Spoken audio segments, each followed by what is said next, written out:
Hello, everyone. Happy Wednesday, and welcome to our season finale of KFD&D. You can't see us right now because we have a invasion of emotes. Thanks to Ryan here subscribing. Thanks, Ryan. Hope everyone is having a wonderful week. Yeah, we're having a good time here, ready for Hamed lip talking to what I'm saying. Maybe he's in charge now. I wouldn't be sad about it some days. Got Ryan stuck in a glass cube. Just a all around Just just my fantastic. emotions. Just your emotions. Hi Jilly Pie. Hi me Handlebars. Thanks again, Ryan, for the subscription. Hello, Basic Witch. I Basic Witch. deeply apologize for missing your stream today. I saw you were on, and I was whatever the next level beyond Swamped is. I think I was just thrown in the ocean today at work. But that's okay. It's a day off tomorrow. Hope everyone has a wonderful Thanksgiving. If you celebrate that. If you don't celebrate it, hope you have a wonderful day off work. And hope you do whatever you want to do. So that's what we got. Just as a reminder, Givers and Gamers is live. You can fundraise now if you want. You can sign up, you can fundraise, you can donate to amazing causes. To me, the absolute best way to donate is to Burger Bun's stream, because if we can get to $500 before Givers and Gamers is over, I presume. Yes. Oh, well, thank you, Smack Demus. Shit, Smack Demus. Thank you so much for donating $100. That's wow. Okay. Thank you so much. Wow. I heard the alert. I was like, what's that alert for? And I forgot I set that sound, but thank you so much. We appreciate your support and doing what we're trying to do and keep families close and support the mission. Thank you. I'm a little flabbergasted, to be honest. So thank you, my friend. Welcome in. Hi, Celestial. Welcome in as well. Kind of got me all a little off kilter there, buddy. Thank you. As I was saying, Burger Bun is, if we can hit $500 on her channel, on her fundraiser, she's going to do a pinup calendar of all of your favorite KFD&D characters. See them in odd bikinis, maybe some chainmail underwear. I don't we'll really, see. We'll I see. don't know. But we'll have that going. And it's just a great fundraiser. Now, we will be taking a small break from our Givers and Gamers promotion, and I think it's next week. And we're going to focus our efforts on Glean Kentucky for the Good Giving Challenge and supporting another great nonprofit whose mission is to not only eliminate food waste in the Bluegrass State, but also make sure that no one goes without fresh fruits and vegetables and other things that are important for us to be happy and healthy. So another great cause, and Jilly Pie will be leading the charge on that. And that I think is next week. She can let me know. I haven't done anything for it yet. So yes. Next week. Yeah, look at me. Also, I think Tim does a lot of work at Me Handlebars for Glean Kentucky. Helps them with Salesforce. And I know they're super appreciative. It's an amazing organization, and we love supporting them as well. So I'm going to skip on to our happy news. I just posted this on our Discord channel. If you're not on Discord, you probably should be, but maybe not. Maybe it's not for you, and that's okay. Some nanorobot antibodies that are fighting cancer have entered the first phase of the human trial to another way to fight cancer. And I think we can all agree, fuck cancer. And it's just something that no one wants to see somebody else suffer through. And just another hopeful. I don't know how many if you have any insight on this. Yeah, it's nanomachines has been in popular science fiction literature for decades, maybe longer than that. I worked with a lab and Department of Toxicology back in 2011, 2012 on an EPA grant on nanomachines, and they are extremely difficult to make, but they come in all sizes, up from 5 nanometers spherical to already 60 nanometers, 100. They deposit all over the body, but can be designed to target areas like the bone marrow, liver, its spleen, etc. The delivery was what we were working on back then. Then to hear it to actually, like nearly a decade later, reach phase 1 is just mind blowing. It's fantastic. So hopefully that'll help in our fight against cancer and awful disease. So there we go. So that's what we got. That's some happy news, making some technological advancements for good that hopefully will not be used to support a billionaire making a space yacht while they ruin social media and don't allow for free speech. But that's fine. This is happy news, not dystopian future we're all signed up for. Anyway, we're gonna have some fun playing D&D tonight. This is our season finale for season 2. We will have no new Dungeons and Dragons campaign wise, at least until after Givers and Gamers. Givers and Gamers being February 24th through 26th, 2023. It'll be partly on here on KFD. We're gonna have a live event happen in January. If you're anywhere near the area, we would love to see at this live event. We'll have more information soonish. There's a whole committee of people working hard, including Jilly Pie and Basic Witch in chat. Thank you all so much for working on this an amazing fundraiser and making it just the fantastic thing that at some point it's gonna be this year, and supporting a great cause.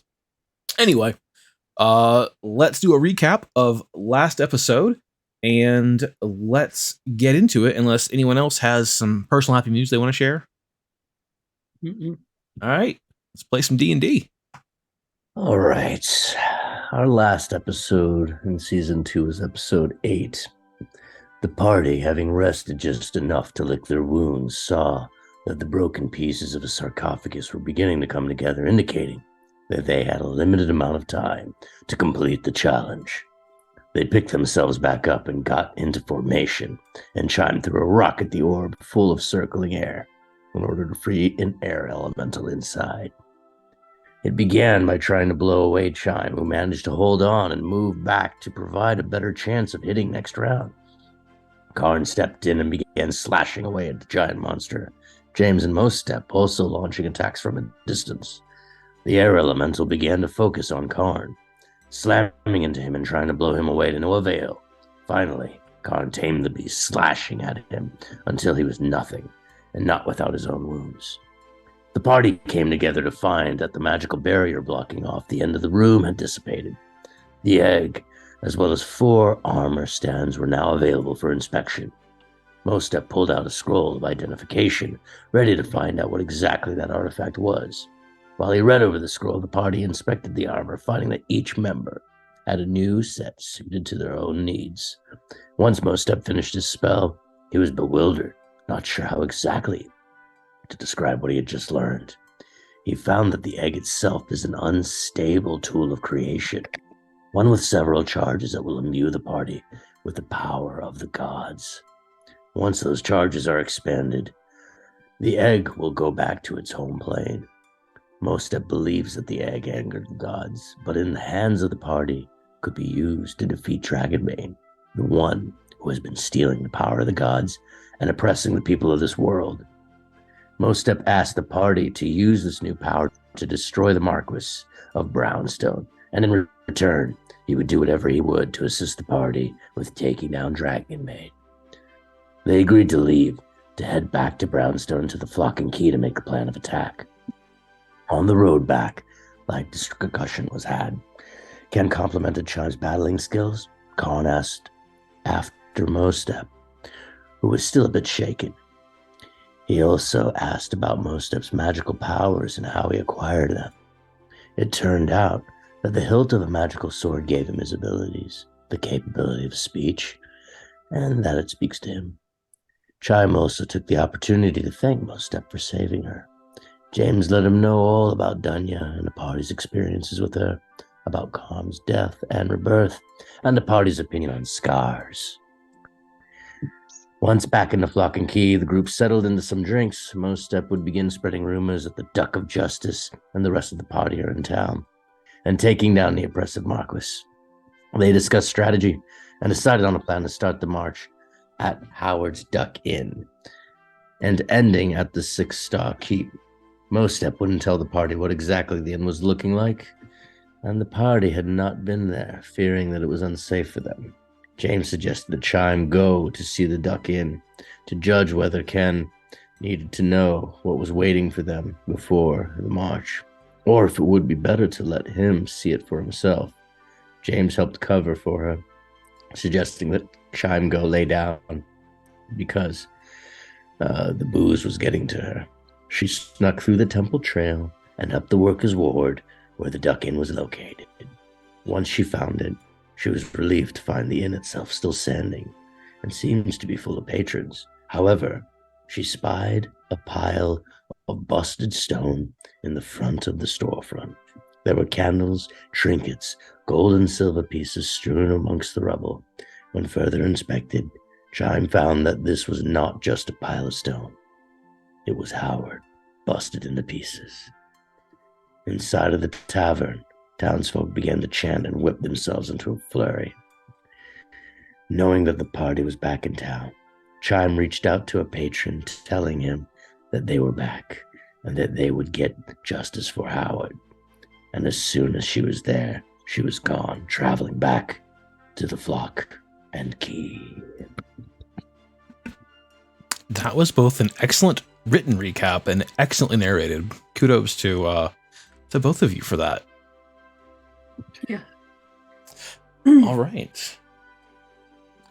So as mentioned before, that how do you want to pick up as Chime comes back? Do you want to pick up the following morning? Do you plan on doing anything that evening that you want to discuss before we get into it? That's Chime's call, I think. Oh, don't leave it up. Don't leave it up to okay, me. it's your call if you like what you want to do when you get back to the Flock and Key. It depends on where you all are at when I get back. If y'all are still out talking with Mostep, then you know what? we'll I'm waiting. I'm waiting for you to come back because I want to know what's going on. Okay. Yeah. Same. I don't think you guys knew she left. It was I just think James. I'm the only one that knew she left. Oh, that's right. Yeah. Yeah. Okay. And Most Up is Sorry. very talkative that evening and just filling in small details of his life and asking questions about your roles, and it's a one of those conversations you have around a couple of bottles of booze, and as you're like feeling that friendship and kinship really develop with someone that was outside your circle before, and as they're making an effort to fit in and to be with you, and it's kind of that warm and fuzzy feeling of a new friendship developing from whatever it had with Mostep to a maybe a blossoming. At least Mostep feels that way. However your characters feel, of course, is how your characters feel. And the time passes quickly. Chime, give me a stealth check as you try to re-enter the bedroom. Okay. My normal token is not out on the board, so hold on. Oh, no All right, problem. I've got it. Da.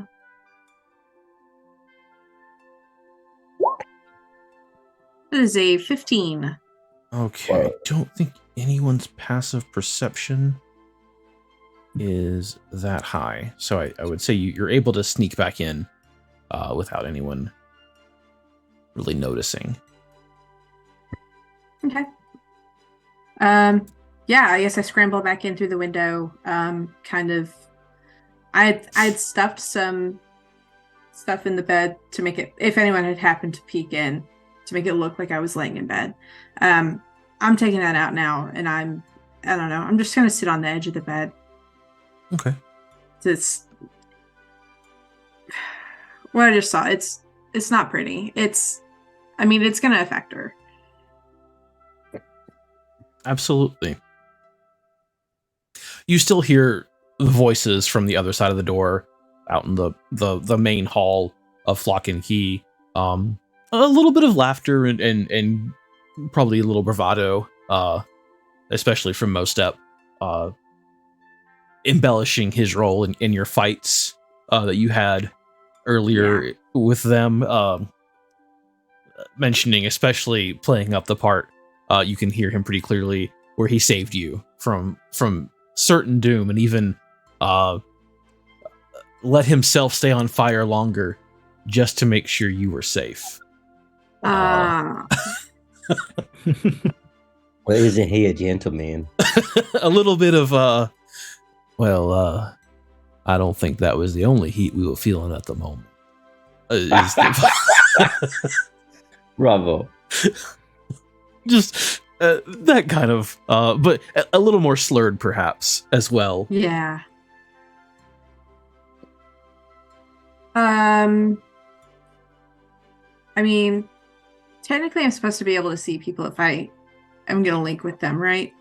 Or are you gonna let me link with James and be like, yo? We can again, it's all the ability limit should never get in the way of a good story. So yeah, you can go ahead, James. You have Okay. the four of you have a bond that maybe supersedes some of the written rules for abilities.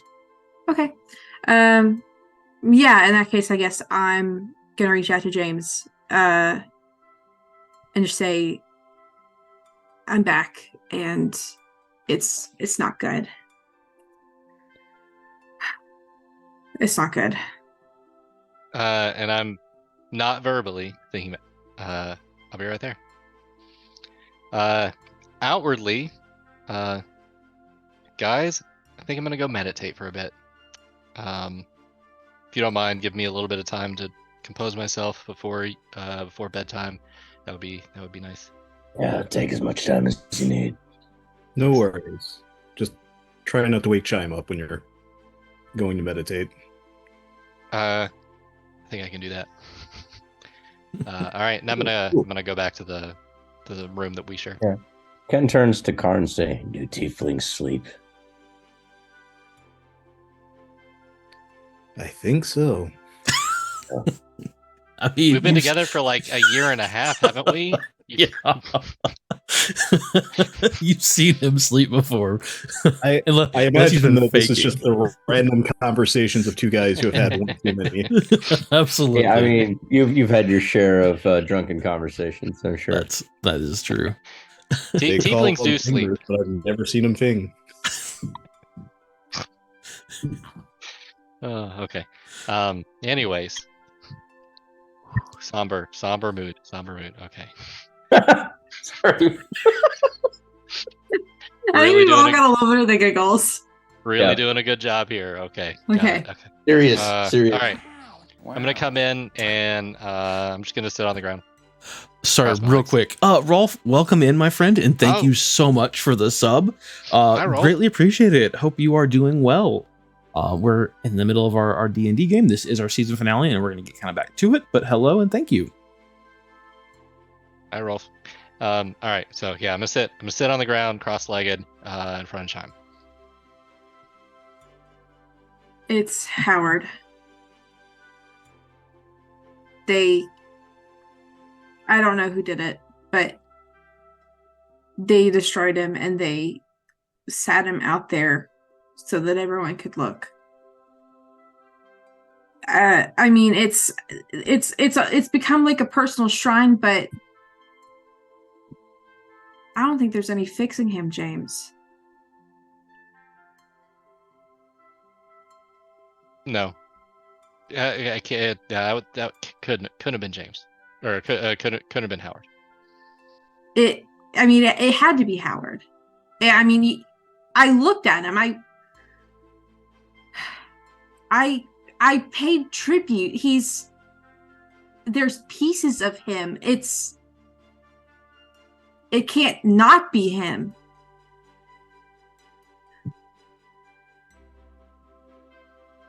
And I don't want to be the one to have to tell Ken that, but I don't want him. You're sure? I don't have any doubt in my mind. I mean, what other like huge walking ducks do we have around here that you've seen get turned to stone?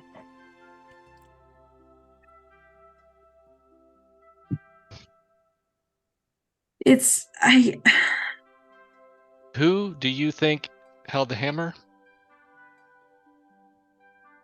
I mean, there's no question that the Marquess is to blame for this.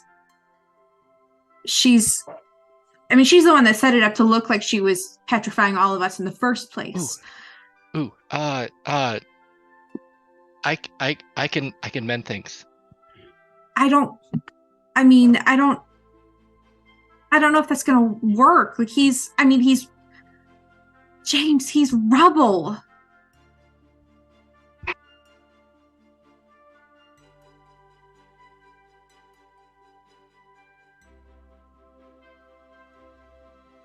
And I don't know.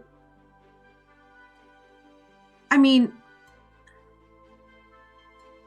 don't know. I don't want to be the person that has to tell Ken this, but I don't want him to learn tomorrow. Especially if he knows that I already know. How awful would that be? I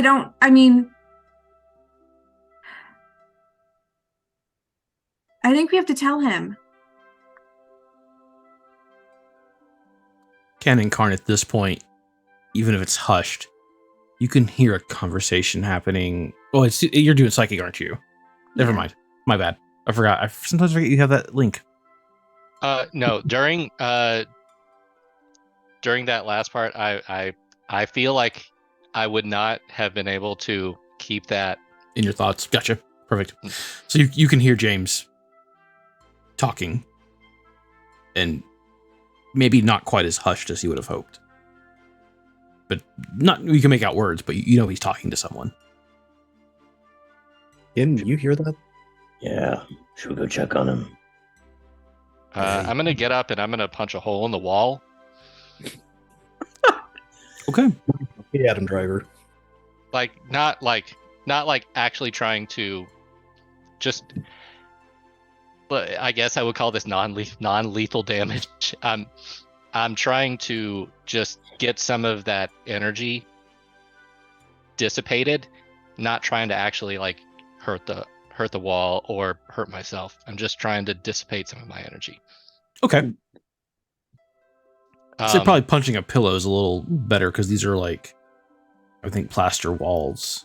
It's James. Yeah. He's not gonna break it. No offense. More about him breaking his hand. Okay. Yeah. Yeah. Okay. I mean, that's some quality drywall in there. Okay. I'm open. I'm gonna open the door. Okay. I think they were probably on their way to me. I'm opening the door. Mostep just grabs his drink real quick and kind of sees James's face, and just nods to you all and kind of not quite slinks, but scurries over towards his room without saying a word. I actually think it might help if you stayed. I know I want you to stay. I'm saying this sincerely to him. I'm not saying it in anger or anything. Oh, I'm saying it in anger. Oh. he looks at you all and nods and goes back to his seat and puts his hand in his chin and just looks and doesn't say a word. What's going on here? Ken. Yeah. Have a seat. Let's go have a seat. All right. Mostep, you have anything that you may be breakable that you don't care about? Get to the point, James. I'm gonna put my hand on his shoulder.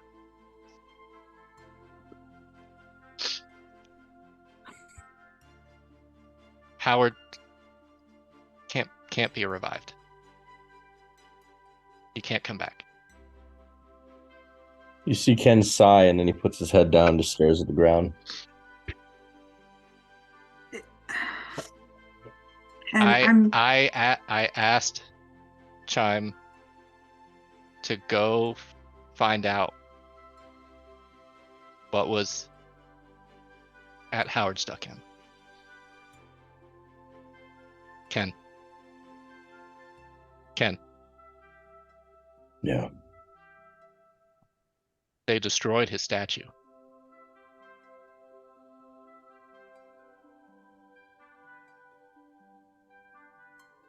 I can't He repair doesn't. that. He doesn't respond. I can't repair that. That cannot be. I can't be repaired. And I'm so sorry. I didn't want you to see tomorrow, especially if I knew. I'm so sorry.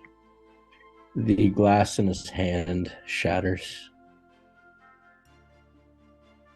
He sets it down and he just kind of puts his elbows on his lap and kind of leans forward and just quietly says, "Thank you for telling me. I suspected this would happen."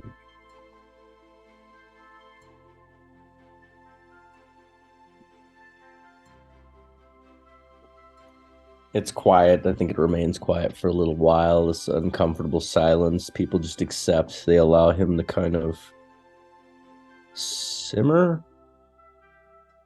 That's not the right term. A culinary term that is related to boiling. Just boil. No. That's what I was Stew? thinking. Stew be good. There we go. Thank you. He stews. Appreciate it. Have Thanksgiving on the mind. He stews for a bit. And he says, eventually, it's quiet for a very long time. And he looks up and says,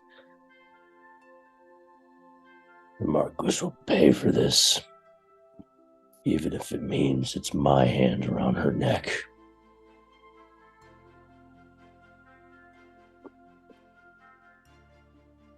I'm gonna do Yeah, everything I can to give you that opportunity. Let's get some rest. We got a big day tomorrow. Before we do, one more drink for Howard. For Howard.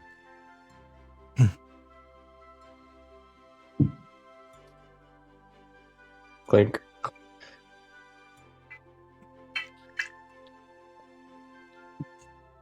It's not often I really feel bad about a plot point, but I actually do. So, kind of rough. Donald, very well done, I must say. Just Yeah. no, I don't compliment you till the stream is over, but I'm just going to break my own personal rules. And very, very well done. So, With all right, that, we can have a long rest. yeah, long rest. Not a very good rest. Yeah. The next morning comes and you hear the distant rumble of thunder, the sound of a heavy rain patting against the window of your room. You're not quite sure what time it is. The sky itself is just a kind of limitless gray. The typical bustle you might hear in the morning, it's still silent, maybe leading you to believe that it's still early. But there's a gentle rap on your door. I open it. It's Mostep. Bloodshot eyes, kind of breathing a little heavy, and would never want to rush you in this situation, but my associates are telling me the townsfolk are getting restless. The rumors of the Duck of Justice being back in town energized our community, and I would not want to misutilize this opportunity. Where the most heavily gathered most of? In front of Howard's old inn, of course. Hey, Mostep, can you keep the egg safe for us? Of course, if you trust me with it. I think that 4 of us with the power of the egg will require you to not go against us, but also by this point, I am starting to trust you. But Agreed. it would be my honor to do anything I can to Then help. I don't think that we need to let anyone outside this room know that this thing even exists, how it works, what it does. We need to use it here and keep it hidden and locked away.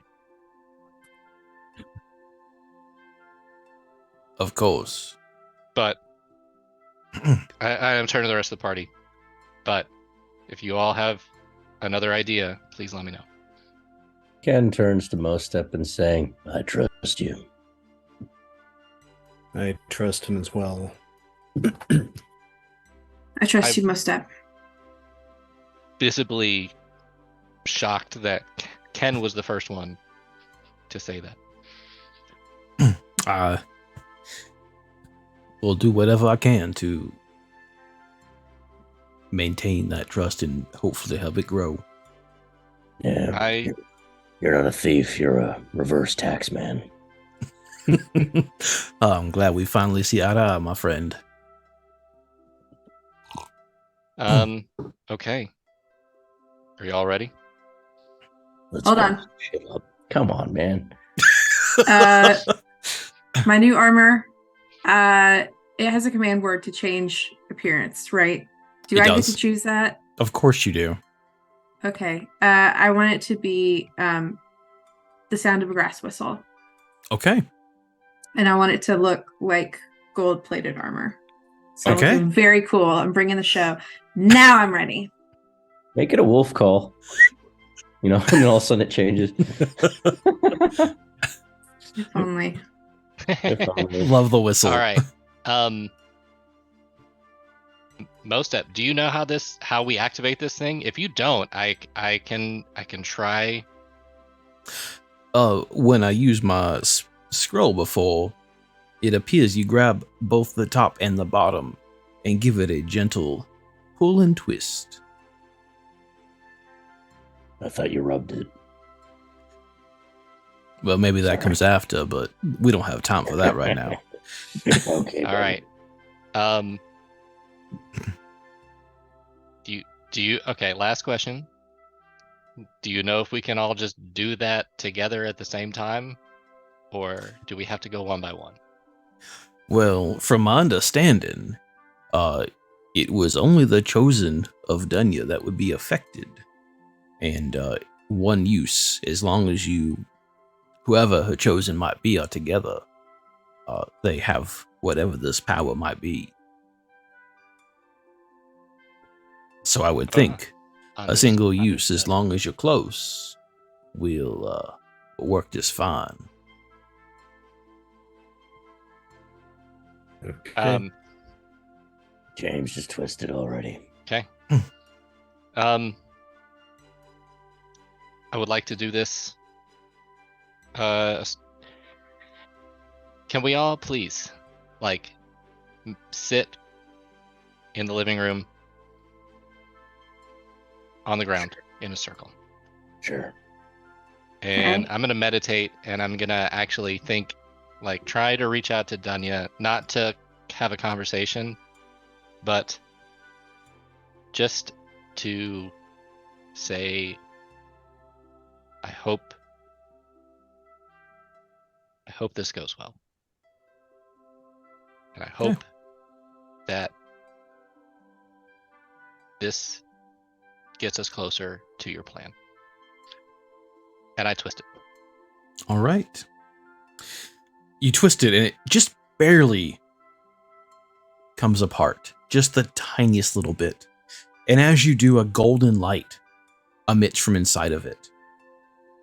And as the light touches you, as it comes out and fills the room, you feel at first a slight burning sensation throughout your body, but not like a painful burn.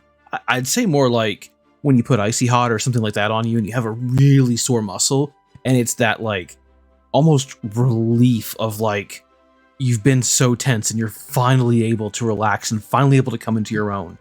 It's that, but throughout your entire body.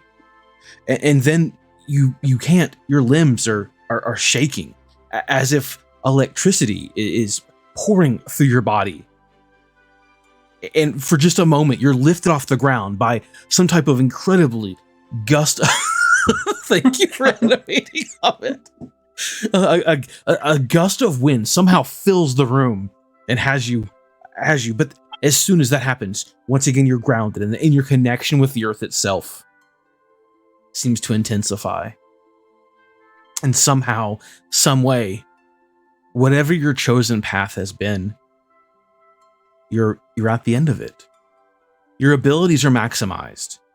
Your connection with magic, your connection with the gods, your connection with whatever it is you're connected to has hit its full extent. My throat feels funny.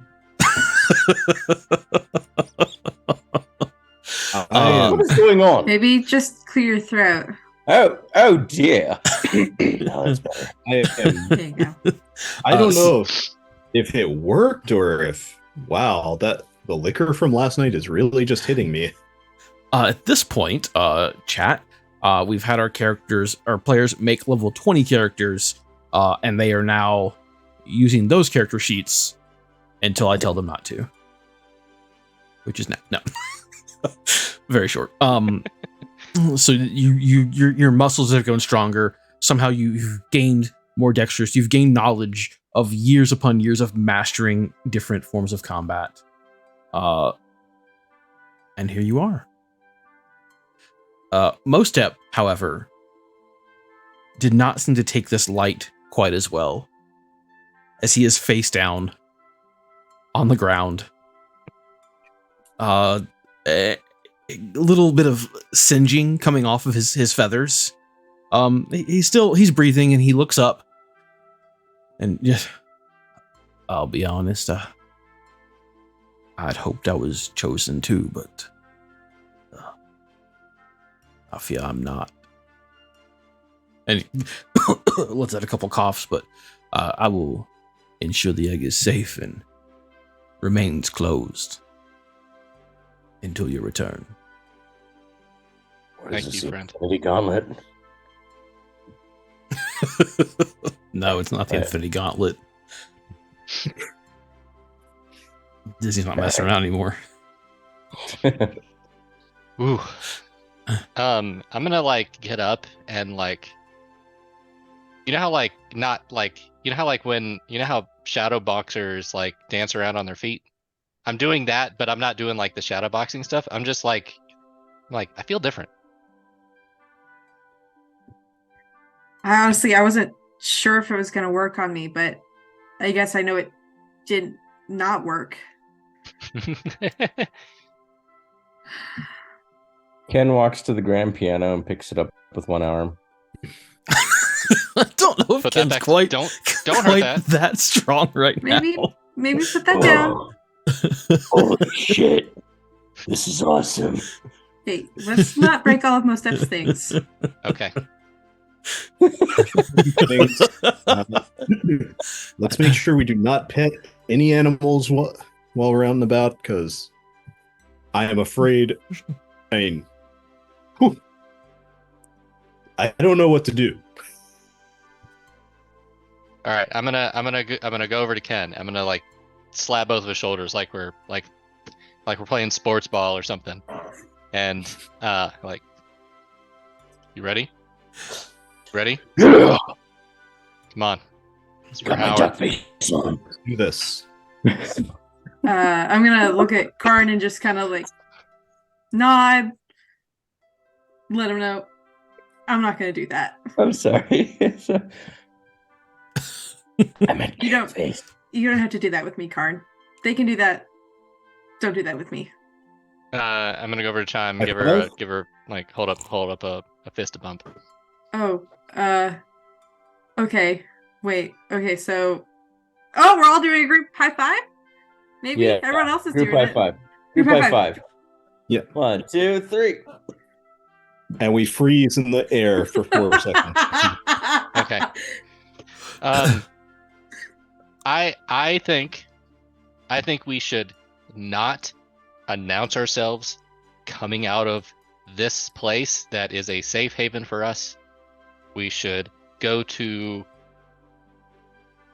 maybe the. I mean, I went through Temple Trail last night and it was pretty bleak.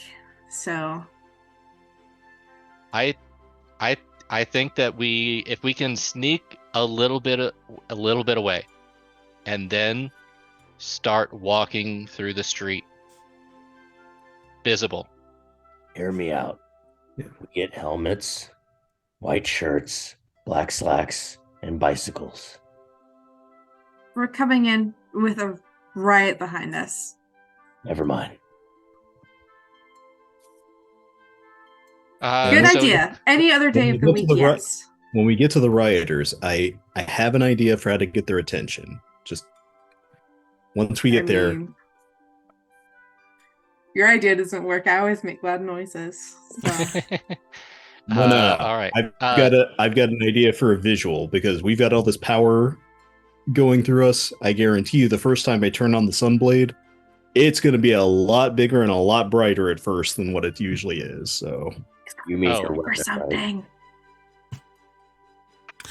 All right, so which way you all headed?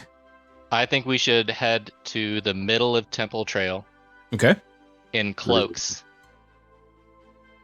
Not like sneaking, but not like trying to not be seen. And then in the middle of Temple Trail, we throw off our cloaks and we just start walking to Howard's Duck Inn.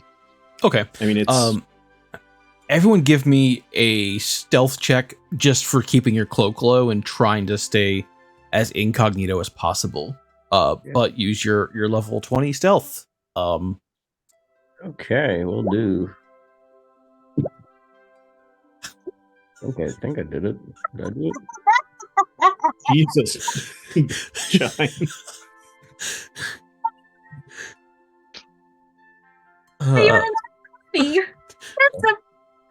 Oh my god. Chime, go ahead. My horns are hard to stick out. I rolled a 10, so it's hard for me to get my horns under the cloak. Chime, go ahead and tell chat what your roll was. My roll is a 14. I have a plus 16 bonus. So a 30. Oh, hey, Ninja Boss. Welcome on in, my friend. All I'd right. like to imagine in world, Chime is so stealthy we forgot that she was there for a few seconds. I mean, Chime is essentially Solid Snake with the invisibility band. Just gone. Yeah. Just completely gone. Yeah. So as three of you now are just walking down the street because there's no telling where Chime is. She's just gone. I'm pickpocketing. No, I'm just kidding. No. James, I'm not you're using my roll for evil. James, you're getting a couple of looks, like a twinkle of recognition in people's eyes. And I'm gonna wink at those people who actually okay, who recognize me. But and a couple of them start to follow you, not like in a respectful distance. They're probably 10 feet, but not like being stealthy about it either. They're just walking in like, hey, and you can kind of hear the do you see, like, and as other people as you're walking, you get a few more. I want to, as like more people add on, like I want to occasionally go into people's brains and be like, "We're back." Okay. And you know, so you're doing that, and the group begins to swell, and you make it about halfway through Temple Trail. And is your plans to throw your cloaks off? if you guys are good with that, I'm good with it. Fuck it. Do it. Cloaks on the ground. And there's like you probably at this point have 20-25 people following you, and there's like a raucous cheer as that your cloaks come off, and it's confirmed who is back in town and who is here and what's going on. And a couple of them are Duck of Justice. As your march continues through Temple Trail, and the crowd begins to swell behind you, just more and more people. And a couple, down with the Marcus, Duck of Justice, justice for Howard, justice for everyone. And the crowd begins to get larger and larger, and finally you make your way through Workers' Ward, and you're in front of the Howard Duck Inn, and there's already a crowd that has gathered in front, and there's the inside is just completely packed. People are waiting at the door to get in, and but there's a respectful distance around this bit of rubble in front of the inn itself, and there's still several candles lit, several gold coins, some silver coins, a few bits of flowers and offerings of bread and just whatever someone can perhaps give as a small offering. And as people notice you make your way up to Howard's Duck Inn, they part and leave a clear path for you to get both to the door and to what was once Howard's petrified form. I would And like Neil's to down. I would like to know more about what exactly happened to this, and I would like to do that using one of the things that I have gained in my new Well, thing. excellent. So let me throw this. So I have a new power called Grim Psychometry, which lets me use a history roll to try and figure out something that happened, usually around something grim that has happened in a place or with an object or something like that. And so I would like to do that and roll a history check and see if I can't like maybe even like get a few frames of what actually happened here. Sure, go ahead and give me a history check.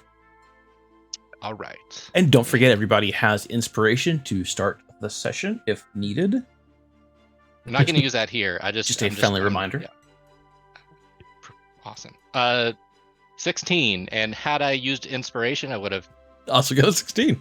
gotten a 16 on both rolls. Anyways, okay. You kneel down looking at the rubble, maybe kind of in reverence at first, and you reach a hand out and touch some of the rubble and some of the larger pieces. And through your ability and your connection to Dunya, a vision flashes into your mind of an unruly crowd around Howard Duck Inn,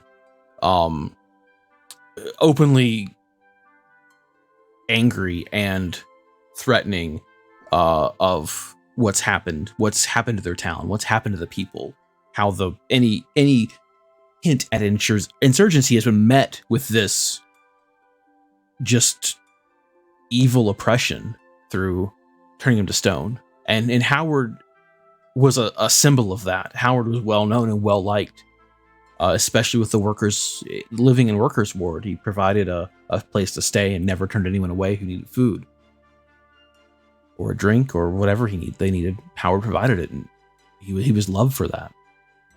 The Marquess knew it, and she was escorted by her two Gorgons, her metallic bull-like creatures, and she's walking through the town with her finery, carrying a massive sledgehammer, just on one hand, and you can hear her just almost as a whisper.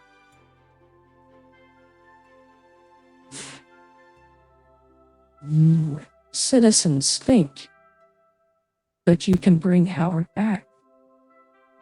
I see it in your eyes. I see it in your souls. If anyone tries to overthrow us, this is the fate that they and everyone they love will meet. The beginning, your vision fades as the hammer swings and just makes its first bit of contact with Howard's statue. From that, you see nothing else. The vision fades, and your connection with this pile of rubble and what happened to it slowly goes away. And kneels down and says, "Who did this?" It was the Marquess. I've seen it. I've read the stone. I've read the place. It is scorched with her evil. I think we know what we need to do now. I'd like to turn to the crowd, just address them and say, "People of Brownstow, I'm just going to point to Howard's remains. Never again. Are you with us? There's a reluctant murmur of yes, and there's definitely a sense of the crowd is scared. From what you can tell, a few of them at least were here when that happened, and they were very likely there when he was first petrified, along with the others. I'm staring right at Ken, and let's take this bitch down. Agreed. Now you get up and you tell these people what you're gonna do. I wish I had a speech plan for this. All right. Ken looks around and kind of, I guess he's gonna try to scale something and try to get to higher ground. It's not like there's a car here I can go on. Like, is there a wagon around here? Absolutely. Okay. Ken climbs onto a wooden wagon at the very top and kind of inches his way up there. He looks like if the Incredible Hulk were a duck at this point in time. And he looks down to the crowd and says, "It is time for justice." More people in the crowd perk up and justice. They're starting to get a little more worked up, ready to go. Some of them are lighting torches. Some of them are getting whatever weapon they can find, farming implements or makeshift swords, just clubs, and ripping parts of buildings off to use as some type of makeshift weapon. And starting to shake with anger and shake with the oppression and ready to fight back. I'm gonna start chanting Howard. And the chant slowly begins to build people. Howard, Howard, Howard. And they're getting ready. The people are right there. All right. Can I acrobatics off the wagon? You can. Do a flip. 16. All right, little flip off. Mm-hmm. And I want a Spider-Man land. It's a little awkward in your plate armor, but you're able to do it. All right, gets up, pulls a great sword out, and starts marching, and yells to the crowd for Howard. Howard. Let's loose a war whistle. All right. War whistle. I cannot physically whistle. That's okay. The crowd begins to grow, and the anger begins to build. A couple of times you'll see a small patrol of the lizard folk, the UNT guards, and before they're even close to you, just a group, a mob of angry citizens branches off and just assails them before they have a chance to do anything. And the crowd just looks over to the side, and the guards never had a chance. Just never had a chance with this many people. And eventually you might, at the corner of your eye, see what happens afterwards, and they get right back in line. They're marching right with you. They're marching behind you. Focused. What does your path look like? Where are you heading as you make your way towards Six Star Keep? Ken, you're kind of leading this thing. Do you have a plan? I'm leading it. If you guys want to break off and clandestine find a way in that's not directly with the crowd, you're welcome to. But no, Ken's leading the march, just like Aragorn towards Mordor. Well, I think we need to stick together, though. Yeah. Your call. Yeah. You want to stick together, then stick together, yeah. Yeah. I guess my question should have been, let me rephrase it. Are you going to take a more circuitous route? Like, are you going to go around the city or just head straight there? Like, Straight. Are you going to go? Are you I going want to through the go knowledge through the district? middle of Knowledge District. Okay, perfect. So you make your way past the knowledge district, which was once the like beacon of knowledge and hope for this city, where a university was being built to research this new land, find out more about monsters and to make sure that everyone was welcome and everyone had a chance to learn something. And then it had been turned into this grotesque just mutation of that, and they turned it into a town square where executions were common, where fear was used to rule the people, where the large white tower, as you walk past it, there are just a few bodies hanging from it, swaying in the wind, as the park that was used, that you caused so much chaos in before, where you fought the Gorgons and attempted to free Howard and the other innocents that were taken at the point. It's full of statues, just full of people turned to stone by this regime. And a few people would briefly stop and pay their respects at this park and drop a small token. It's, again, not to the level of Howard's, but several of the statues had candles going and small offerings to the remembrance of those that stood up for this. Is there anyone else that we recognize? You're going by pretty quick. Give me a perception.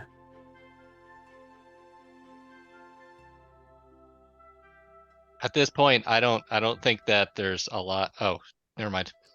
Okay. And we'll just go 21. There was a Chime, you recognize very briefly a half orc professor with one tusk that you had talked with briefly for our people watching. It was in season 1. Also, he petrified, but he looks like he was throwing a punch as he turned to stone. Was fighting Rilo. Thank you. Yeah, good job. Yeah. You recognize Rilo, but that's it. Like, otherwise seems to be just random people, unfortunately. But the crowd continues to grow and continues to grow. And you make your way through the dealer's den, where Flock and Key is located, where the merchants, the upper echelon of Brownstone society lives and has their shops. And make your way directly to the gate of 6 Star Keep, which isn't quite finished. There are several guards waiting outside, and the mob, not even waiting for your cue, just rushes at them. And a few of them pat you on the back. Go inside. Get the Marquess. Give us justice. Give us freedom. We're gonna have to watch these people after this event. Ooh. Tomorrow, you. Let's get going. We'd like to enter the facility. Oh yeah, it's so they're taking them out. Are the gates open? Gates are open. There's a few guards like posts on the outside, and just this mob of gone. People. And now like they're kind of going everywhere looking for other guards, except for the ones that you're about to fight, because what's the point? Right. Well, why wouldn't we? Let me get this. I want to turn to the crowd, if I may, one last time. Absolutely. Torch this place to the ground. A loud cheer. Not with us in again. Wait after we leave. Wait for us to leave. Okay, burn this motherfucker down. We'll wait for him to leave. This is why I shouldn't lead riots in real life. I mean, none of us should lead riots in real life, but sometimes you gotta do what you gotta do. Sorry. Why is that not working? I'm having one small Roll20 issue that's very likely caused by me. We will fill in the gap with light. As per usual. As per usual. All right, yeah. So, we have issues. That's impossible. I think this is a me issue. I don't think this is a Roll20 issue. So yeah, like as we're walking in, I'm getting my crossbow out. I'm getting my hand crossbow out, and I'm like, and I'm just mentally focusing. I'm just getting in the zone, remembering my training, just focus on the task. That task is kick some fucking ass. Can dig it. Well, let's change this map over. Let's give chat so they can see what's happening as well. Sorry, you're going to see some of the behind the scenes Roll20 stuff on as a GM. If you're curious about that, love to talk to you about it at some point, but not right now because it's fighting time. All right. All you level 20s, go ahead and give me initiative as you walk in to the main entryway of the keep itself. A massive half snake, half person waits with a very large sword, as well as two smaller of the Wanties waiting in the background, kind of lurking a little out of the way. I technically get 2 rounds for the first, or 2 turns in the first round. Oh, perfect. Of course you do. Yeah, I do. Suck it. No, that's awesome. No, it's no jealousy. The second turn is my initiative minus 10. Gotcha. So you're going to go at 25 and you'll go again at 15? Yeah. Okay. Let me... and it's just for the first round? It's just for the first round. Okay. That is... Where is it? I don't doubt you. I'm just trying to figure out how to do that in the turn order. I'm putting it for the... we can just remember the first round. I'm just going to add you again. Okay. And then we'll it's do... thief's reflexes. I get it because I'm a thief. Nice. And then chime goes... crime pays sometimes. There. Perfect. Okay. Got it in the turn order. Well, anyway, Karn, you... Wonderwall. you are the first one ready. As you see again, this very large half snake, half person hybrid hisses at you as you make your way in with 2 other half snake, half people behind them. They look a little bit different. But you're up first. All right. Well, I am going to go right up to this large fella here. And I'm going to make an attack, a one-handed attack with my Sunblade. All right. It's a 22. 22 hits. All right, that's going to be 12 radiant damage. Got it. But being a level 20 fighter, I get not 1, not 2, but 3 extra attacks. Oh, nice. So I'm going to come in with my regular longsword for an attack. That's a 26. That hits. And that's 8 slashing damage. And just an FYI, let me throw this into the game here.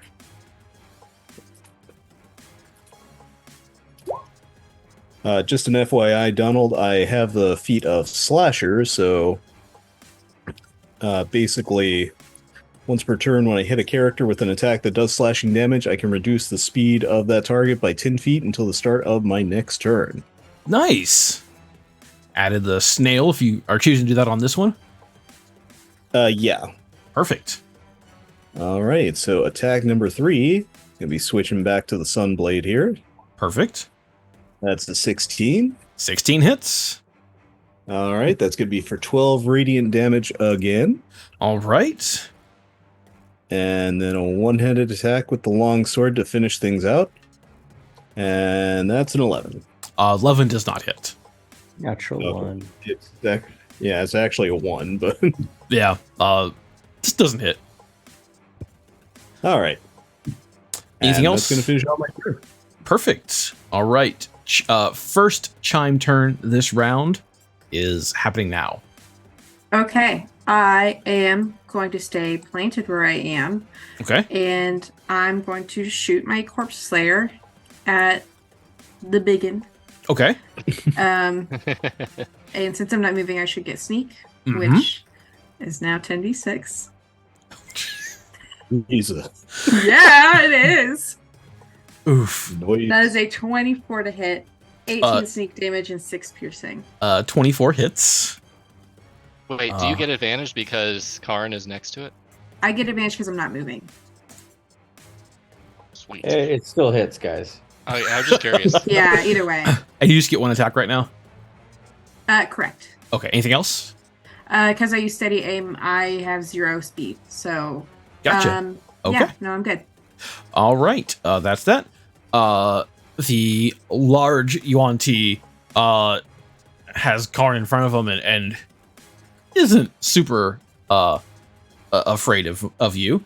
And is going to first attempt to constrict you.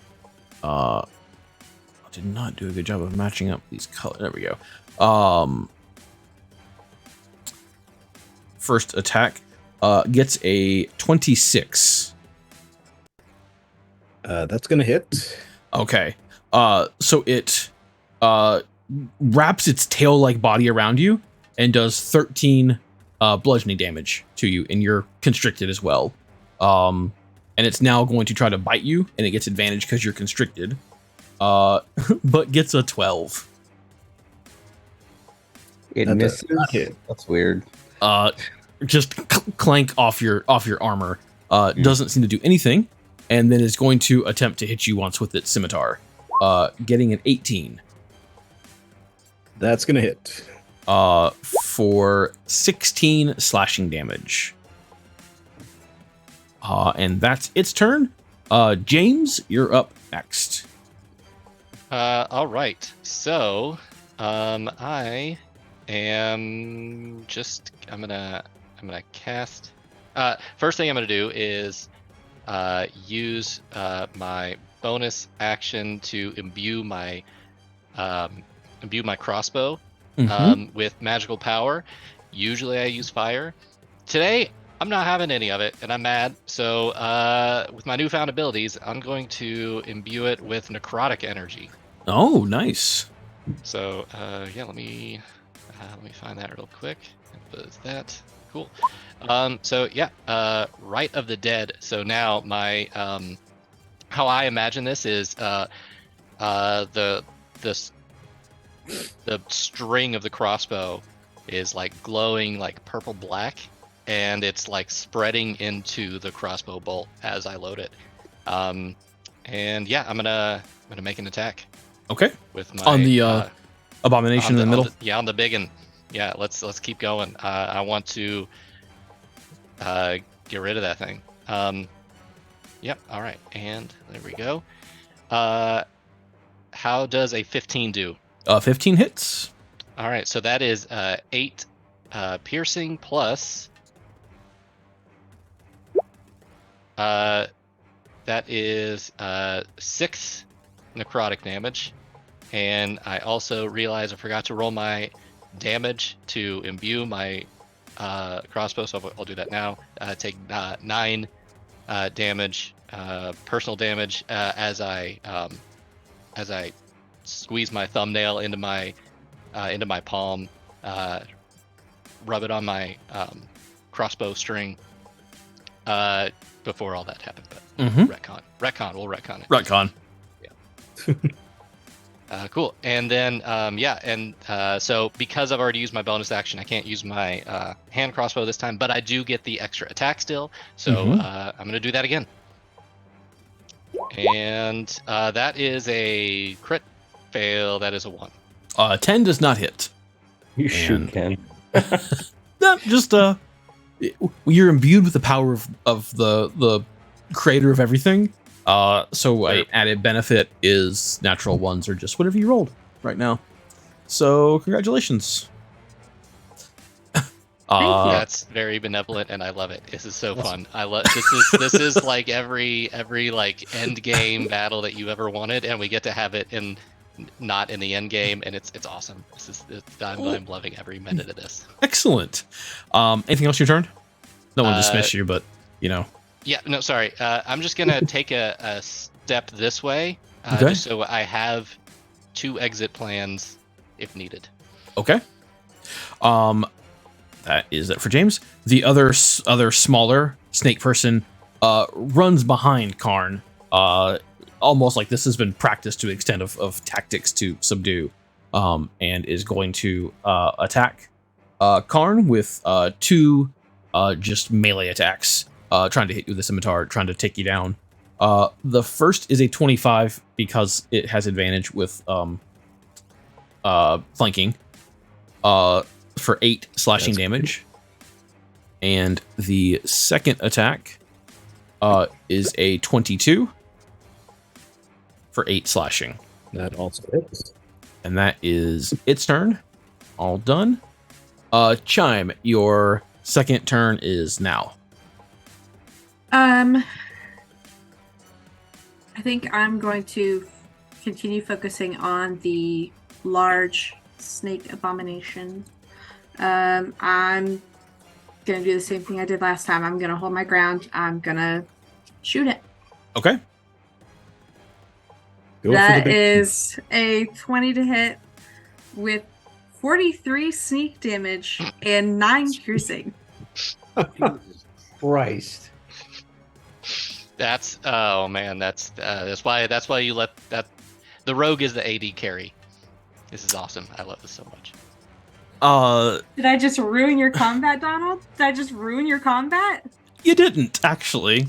Oh, okay. Well, that's Your arrow. Does the abomination have a torso left after that? It's actually not super gruesome. It's a single arrow, just right through the head. A single small, just almost imperceptible, because it's a very large snake creature. And it just looks shocked for a moment, and then just falls down, just dead. Just as quick as the arrow passed through its head. And we get rid of Chime's second turn permanently now. Correct? Yeah. yeah. Anything else? I want to yell, "Opa!" Opa. Got it. That's from Ken. Oh yeah. Opa. All right. The other snake person that's been hanging out in the back a little bit sees what just happened and is no longer a fan of it. Casts a spell on itself and gets out of there as fast as possible. You see, goes through a large metal door at first, and you hear the door slam shut and begin to be locked. And then just they're off somewhere else now. Seeing someone like that just get shot in the head and killed. And that's it for them. Ken, you're up. All right, Ken races towards the Yanti Millicent and just barrels his massive great sword through the guy with the intention of chopping him in half. He gets 3 swings at it. And his first swing is a 25 to hit, 16 slashing. Hit. Second one is a 22 to hit, 13 slashing. Hit. And the third one is a 17 with 12 slashing. And he does this in kind of a Zorro style Z. It has the creature has a large Z. It's bleeding through. It's still up, but not by much. Is kind of shaky, as it stands there. Anything else your turn? Yeah, I'm gonna run past it if I can. I think I went maybe 20 feet. I guess I can't run much fast. I'm gonna stay put. I'll stay Okay. put. Got it. Karn. Hamid doesn't need to be a Z. Make it a K.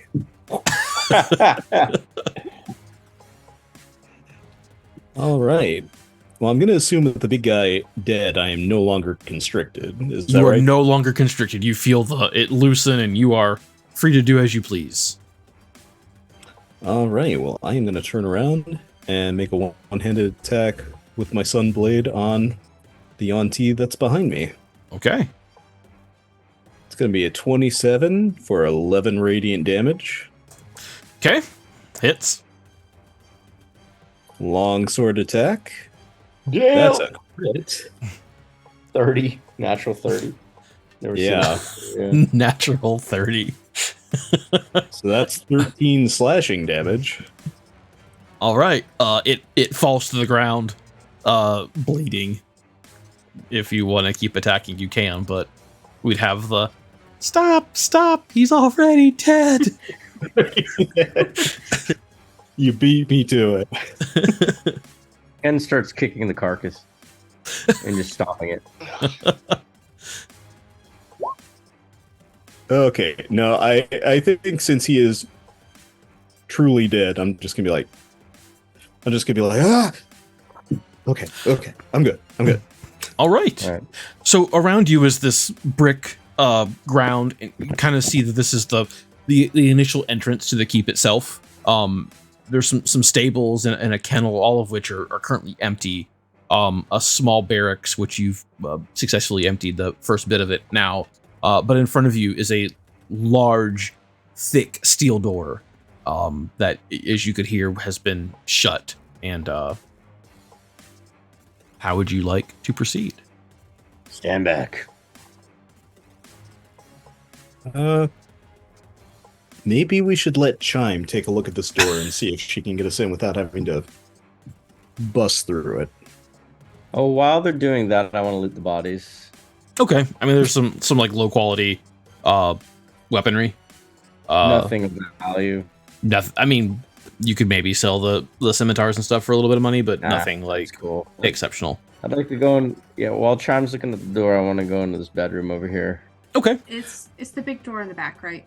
It is this door right here that we all hit the same time. Yay, team. Wanted to make sure. Yes. Inside is just some makeshift beds, a little weapon rack of, again, like these kind of poorly built scimitars. That's like a box full of The box. It look. it looks These like rooms just open. it looks like a trapdoor, but it's a box. I see Open what the you're saying. box. There is some It's a box with a top door opening on top. yeah, it looks like a trapdoor, but that's how you open it. There's some gems and some gold coins, a couple like little trinkets and statue kind of things. I'm looking for an oil lamp. Do I see one around? An oil lamp? No, everything looks. It's mostly torches and braziers as their Okay, form of. Yeah, I'm gonna keep my eyes peeled for an oil lamp. Okay. So. Chime, door. How you handling it? I want to take a good look at it and see how it opens. If it's like locked, or if it is like there's a mechanism on the other side that's going to need to be activated. It looks like it's just it's locked currently. Okay. In that case, I want to try and pick the lock. Wait. I want to look for traps first. Okay. Back it. Or traps. Investigate. Yeah, investigate. Okay. Da-da-da-da. That is a 27, which is a nat 20. You do not see any traps. All right, then I'm gonna go ahead and pick that little bitch. All right, go and give me a tool use. Okay. Oh god, it's been so long since I've had to do this. Okay. I'm using dexterity. Yes, using dexterity. That is a 20. All right, a little bit of fiddling, a little bit of work, and you hear the satisfying click as the mechanism unlocks and the door pushes itself open, revealing another room, like a little almost foyer kind of situation. There's a wooden door on your right, a large 10-foot wide golden door to your left, and then a double door made of wood straight ahead. Gold door, gold door, gold door, gold door. Chime, look, shiny. Shiny. I want to look at the shiny door. Okay.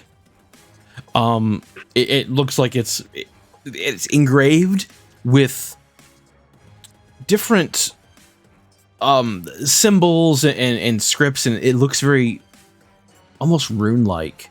But on the outside, in small, almost imperceptible as you're looking at it, there's engravings of what looks to be a 5-headed dragon. Like a Targaryen? No, No, more a like gold it's destroyer. like Oh, Tiamat. Okay. the destroyer. Yeah, very similar to the imagery you've seen of that. Okay, well that unsettles me a little bit. Do we want to go in that one? Does Do it we look wanna- like a safe door? It looks like a shiny door, and part of me really wants to go through it.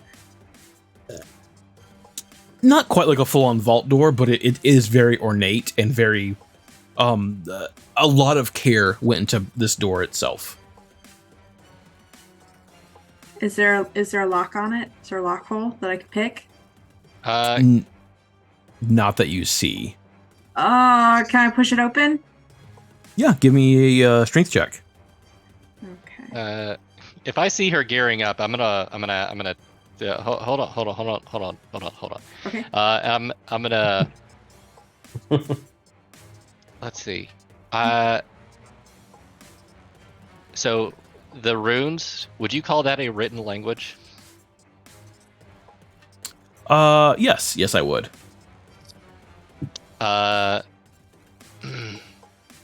Ken, we can read languages.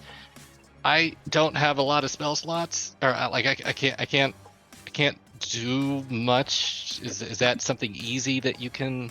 Like, is that a throwaway thing for you by chance? Let me check. It's been a while since I've needed to comprehend languages, but yeah, okay. And Ken kind of he waves his hand in the air, drops some soot that he found on the ground, and says a few words, and yeah, he can read languages. All right. The runes basically have a just I'll sum this up a little bit. It's an area and an altar for offerings to the destroyer, and any of those who would steal from this room would invoke the wrath once they are unleashed.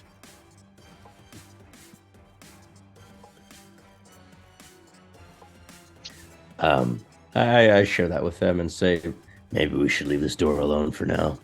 Oh, come on! He's gonna get our rep anyway. We'll come back. We're gonna We'll come get back. his rep. We'll come Chime. back. But this is not where we need to be right now. Also, Okay. this very much confirms what we thought Dragonbane wanted. So, got it. Okay, we know his end goal now. That's good. We'll pick this up on our way out. And Ken starts Howard. kicking this door over here. Okay. Give me a strength check. 14. Okay. You bust it down. It was a little flimsy, not super reinforced. Inside is a room with racks of these scimitars and spears, a couple of bows, just an armory of mostly very mundane weapons, with a fancy checkered floor. Do I see an oil lantern? Yes, you found an oil lantern, but it's going Okay. to cost you your inspiration. How's that? Fair. Okay. I want to investigate for anything better than mundane. Go ahead and give me an investigation check.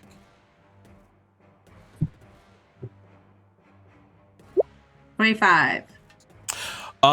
You find a dagger of exceptional quality, and as you look at it, realize it is enchanted, however slightly. Oh shit.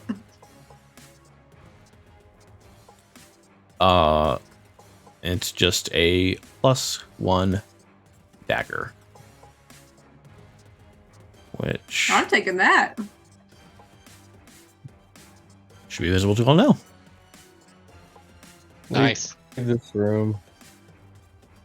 Giant, you got a magical shiny. Yeah, I did. Is that door in front of us have a lock? It's you give it a slight push, and it gives a little bit, but doesn't fully open. But you don't see a physical lock on the outside. Perhaps it's barred from the inside. All right, Ken kicks it down. All right, give me a strength check. 19. It kind of protests at first, and your kick, the door waves in for a moment. You hear a loud crack, and it comes back for just a second, and then it slowly just creaks open. Both doors open as the plank that was securing the doors tumbles to the ground in two pieces with a solid jagged just break in the middle of it. Ken winks at Karn and pushes the door open, walks in. So in this room, there are 3 pillars. Has a black marble floor. A large dragon head adorns the wall of a red dragon, preserved, and it's staring at you. Its eyes just glassy. Obviously, it's been stuffed and has a few scars in its face. Very likely something Dragonbane brought over as a memento of his previous adventures. In the northeast corner of the room are a set of stairs leading up. I want to take a good look at the dragon because I've never seen one before. Mm-hmm.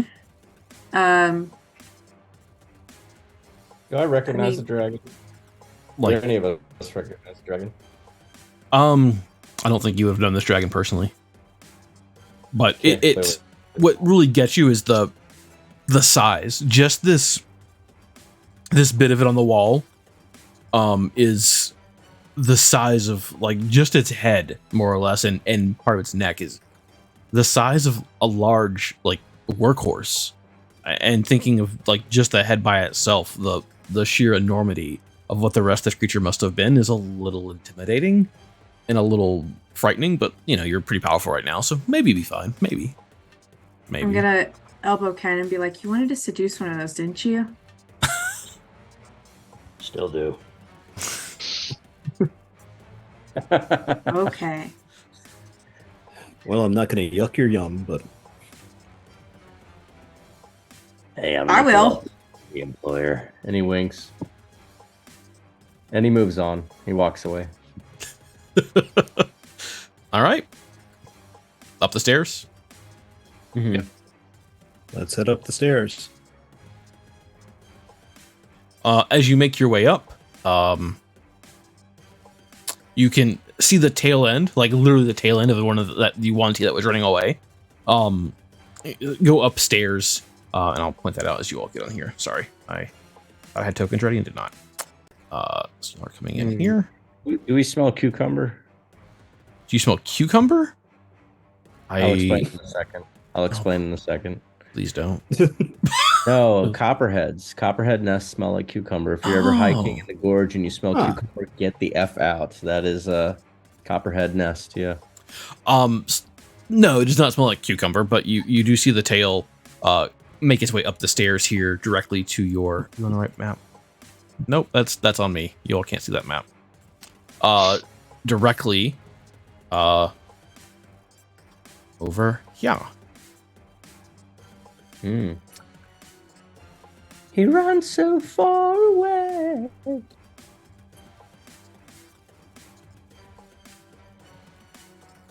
Do we follow that guy or what? I mean, I'm ready. I don't know how long we will have these powers. I just want to take down the Marquess. Yeah. then we can look around. Let's get there now. Sure. Kick ass, take names later. All right, we go up the stairs. All right. Let me get Troll's tokens again. Up these stairs over here, and this will be a initiative situation, of course. I don't know why your token is massive every time, James. And why you don't have a nameplate. It's the mega Pokemon version of James. And like Carnes is missing just something. barely too big, but it's okay, I guess. That's what she said. I've never heard that, so Oh, honey. we all know it. Come on. Moving on. Anyway, Moving on. let's go ahead. So another one of these large Yuan-Ti abominations, and then two smaller ones, but not as armored or are prepared. One of them being the same one that had just escaped up here and is hissing and pointing at the stairs as you make your way up, as they're across the room protecting themselves between the abomination and you all. Just gonna change the combat music. Where's the Marquis? You'll never make it past us. Let's go ahead and roll initiative. I also get the same thing as before. So I'll have 15 and 5. Gotcha. I attempted to use a roll that wasn't able to. I got a 1. There we go. I got a Wow. natural 1 as well. Good lord. Yeah, I get that. Where was it that I could add you to initiative? You used up all of our good rolls with the That turn. initiatives the first time. Don't say that. Don't say that. Okay, everybody in? Yep. All right.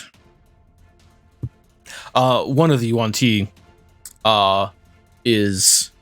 sees you make your way up the stairs, and is not a big fan of it. And has already known who the deadliest one here is, based on a brief conversation with their friend.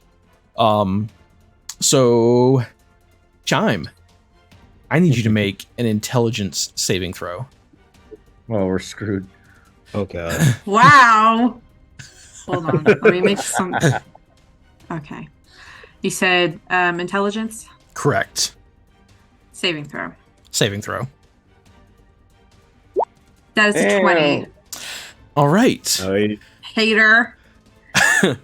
At first, you make your way up the stairs and turn to look at these creatures, and for just a moment, you think you see Russell and your children tied up and bound, kind of between the three Yuan-Ti, as the nightmare speaker, which is the Yuan-Ti that is casting the spell on you, is moving their hands and whispering these hissing noises. But you see them as they're pleading with their eyes for help, but you shake your head and turn and realize it's just an illusion. It's fake. It's not real. And as you shake your head and move, you realize that it is not in fact them. It's just an illusion. They're still safe back on the old continent.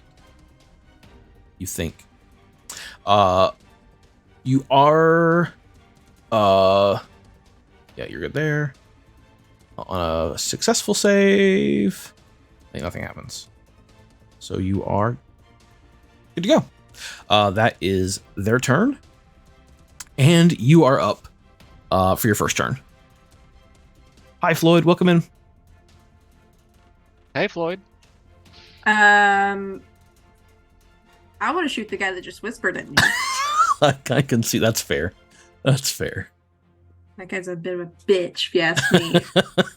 There's a 28 to hit. Oh man. 28 hits. And there's 35 sneak and 9 piercing.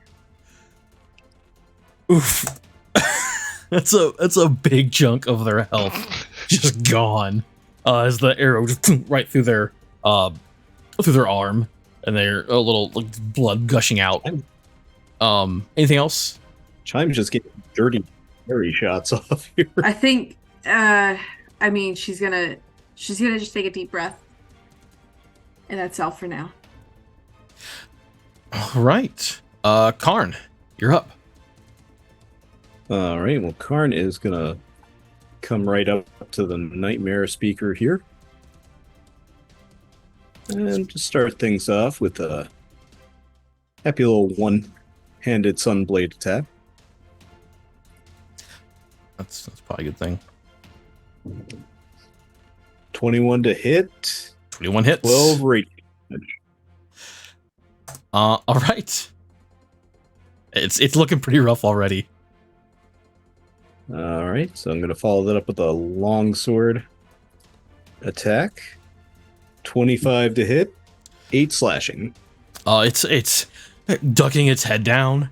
Not begging for mercy, but like still defiant and just, you will never defeat her. Still alive, but barely. All right, well, I'm going to make another attack with the Sunblade then. All right. 26 to hit, 8 radiant.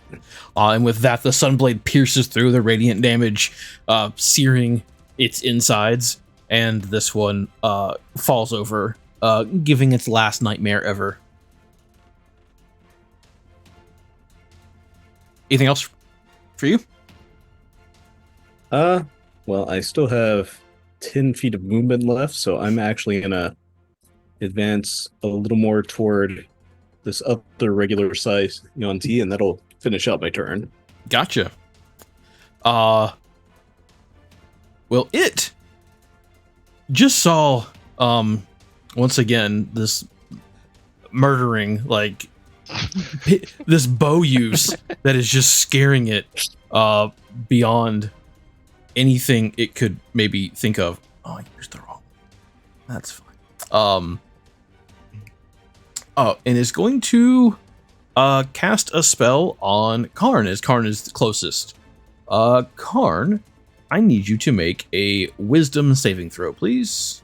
Hold on, I might have something that can give Karn advantage. Need to double check with that on saving throws, but you may or may not have it. Go ahead and do the wisdom saving throw. I'll let you know in a second. All right.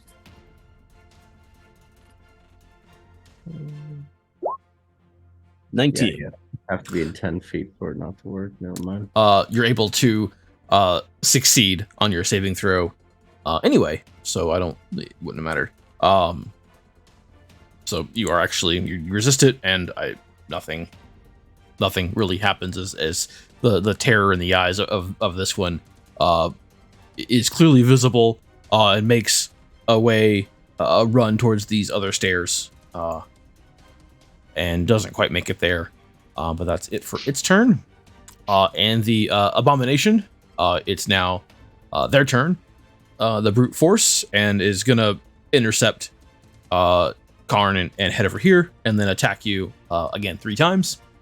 First attempting to constrict you, getting a 10, so does not succeed. Does not hit. Tries to bite you with a 12. Nope. And finally attempts to hit you with a scimitar with a 15. And a nope. Okay, well that's its turn. James, you're up. All right, I'm going to move to just the middle of the room a little bit, just so I have some space to move around if I need to. Also, to still stay in between this thing and Chime, so Chime does not have to move if at all possible. And I am going to attack it. Just, same thing I always do. 15. I'm sorry, can you clarify which one you're attacking again? Sorry, the Yuan-Ti down here. The abomination, the large gotcha. Big 15 hits. 15 hits, cool. And so that is 3 piercing plus 3 damage. Woo. 3 necrotic damage. Got it. Level 20, woo. Plus my bonus of the vicious hand crossbow. That is an 11. Okay. Does that hit? 11 does not hit. Yeah, I didn't think so. Okay, then extra attack with my crossbow again, a 13. 13 does not hit. Okay. All right, I need to start using inspiration more. Got it. Note to self. That is my turn.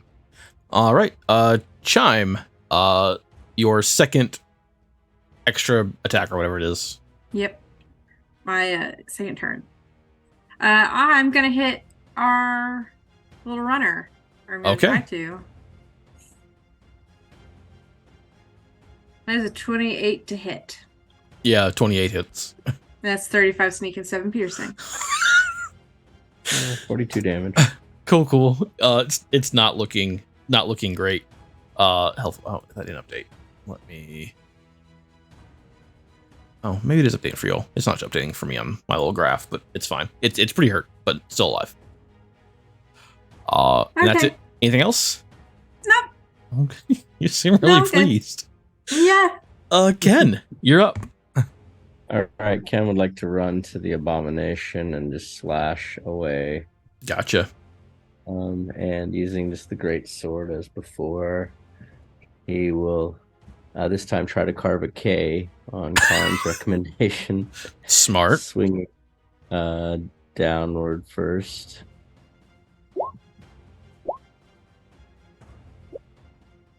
First one is a natural 1, which is a 13. Does a 13 hit? No, I don't think so. Does not. There's a natural 20 hit. Well, yeah, of 32. course. Yes, it hits. 32 hits. Yeah, and so that's 21 damage, and then a 27 to hit, That hits. 18 damage. Are the health bars updating for you all? Yes. Okay, Yes. perfect. They're not for me for some reason, but as long as you all can see them, that's great. Okay, anything else your turn? I'm gonna move. Well, no, I can't move anymore. Yeah, I'm good. All right, the nightmare speaker is already dead, which is now back to Chime. All right. I guess I'm gonna hit our little runner man again. Okay. Our own personal little running man. Shoot him in the ass. It is a 15 hit. A 15 hits. Okay, that's 36 sneak and 7 piercing. He did. And drops to the ground. Just another clean arrow shot. Wait, I got a sound effect for that. Another one down. He's Oh, got an yeah. arrow in the ass. I was thinking more like the torso, but I mean, we can go with ass. That makes you happy. Whatever works for y'all. Invoking the power of Dunya apparently gave Chime a sniper rifle from any first-person shooter. Basically. Pretty much. Anything else for Chime? Quake 3 railgun. No. All right. Okay. Karn, you're up. All right. Well, since I'm already engaged with the abomination here, I'm gonna make Run around, attack. run around. Yeah, you know what? The duck's right. I'm gonna come around to Smart. the other side and then attack. Flag the motherfucker Ooh, for a and that natural 32. 20, bitch. 32 hits. 26 damage. Yeah, 26 radiant damage. Nice. And he's got One- 2 more. Another sunblade attack. 27. 27 hits. Yes. 10 radiant damage. Whittling it down. Attack from the longsword here. 17. 17 hits. That's 8 slashing. Getting And there. One last longsword attack. 22 for 5 slashing. 22 hits. All right. Anything else? No, that is going to be it. All right. It is not a fan of what's happening and is once again realizing it didn't have any luck against Karn, so is now going to try to grapple and wrap itself around Ken. So Ken, it's going to try to use its constrict ability on you. Gets a 23. Yeah, 23 hits. You take 9 bludgeoning damage, and you are grappled. It's wrapped itself around you. Gets advantage on attack rolls, and your speed is 0 currently in terms of movement. It's gonna bite you and has advantage because you're grappled. Gets a 17. 17 does not hit. Just clinks off your magic armor, and then finally comes in with a scimitar attack, trying to poke a hole, and gets a 24. 24 hits. For 6 slashing. And not a big fan, but grumbles in a low, "You will never defeat her." And that is its turn. James, you're up. I'm staying right where I'm at. I'm lining up a shot, and I'm taking a shot at him with my crossbow. All right. First one's a 27 for 6 piercing and 6 necrotic. It's getting low. Sure. Yep. Okay. Cool. A vicious hand crossbow shot, and I'm going to use inspiration on this one. Okay. 25 for 2 piercing, which is Okay. not very much, and then another attack with my crossbow. 21 for 5 piercing plus 2 necrotic. Got a sniper rifle and a BB gun here. It's cut. Hey, I am holding back for Me the next too. fight. Same. Just saying. Ken, you're up. All right. Can I squeeze out of this constriction? It would be Oh. your action, and it would be a strength check. Am I able to swing while I'm constricted? You can, but you'll have disadvantage. But Okay, then you I'm- have advantage for being flanked, so it's just a straight roll. All right, straight roll it is. So I will just, I'm being squeezed, but my arms are free for some reason because this abomination's an idiot. Yes. And so 15 is a 15 hit, 15 hits. 19 damage. You I'm feel at first it looks like it's still angry and fighting you, but you feel like you're no longer being constricted as their great sword slashes through the last time, and it slinks down, defeated. Okay. And then run towards the stairs. All right. Well, wait, we don't have that guy running anymore. Do we want to check out the big room? Do we even have time for this shit? I just want to peek in. All right, take a peek. Okay. You open the double doors, revealing a large, again, the checkerboard floor. It seems to be a big fan of that. A massive carpet on the ground depicting scenes of dragons fighting other dragons, and sometimes people, and sometimes just whatever. The other end of the carpet is a large throne made of some type of black metal. Braziers have the room very bright. Statues in the back, and from this distance, it's hard to see if they're actually statues or if they're maybe prized kills from someone. There's a sword in the corner, isn't there? Is there? I think it's a bench or a window. I think is the word. Sorry, I had to make these maps really quickly. It's They're cool. not shiny, are they? No, that sword. It is not shiny. I mean, none of the stuff in here is. Nothing Right. appears to be very shiny. I'm good. I'm good to move on. Time. I'm coming. All right. All right. Up the stairs. Up the stairs. The rain now is pouring. Not a slight drizzle, not any type of normal rain. Massive droplets, thunder in the distance, lightning striking constantly. The sounds of lizards screaming are echoing throughout the city. Buildings are on fire, as you can clearly see as you've reached the top of the keep. The storm seemingly getting more and more intense as something, almost as if the weather is angry at what's happening. The top of the keep itself has scattered gardens, small hedges and flowers, a few bushes, braziers lighting even though the rain is pouring. The sky is completely black. There's a large area here, then off to the side, to the south, a set of stairs, followed by another set of stairs, leading to a small outlook. And there she stands, looking over the city. She turns, her entire body wearing this mask, and simply points towards you all. And her two gorgons, which are kept in cages, with the cage doors being opened, begin charging down the stairs towards you. Roll initiative.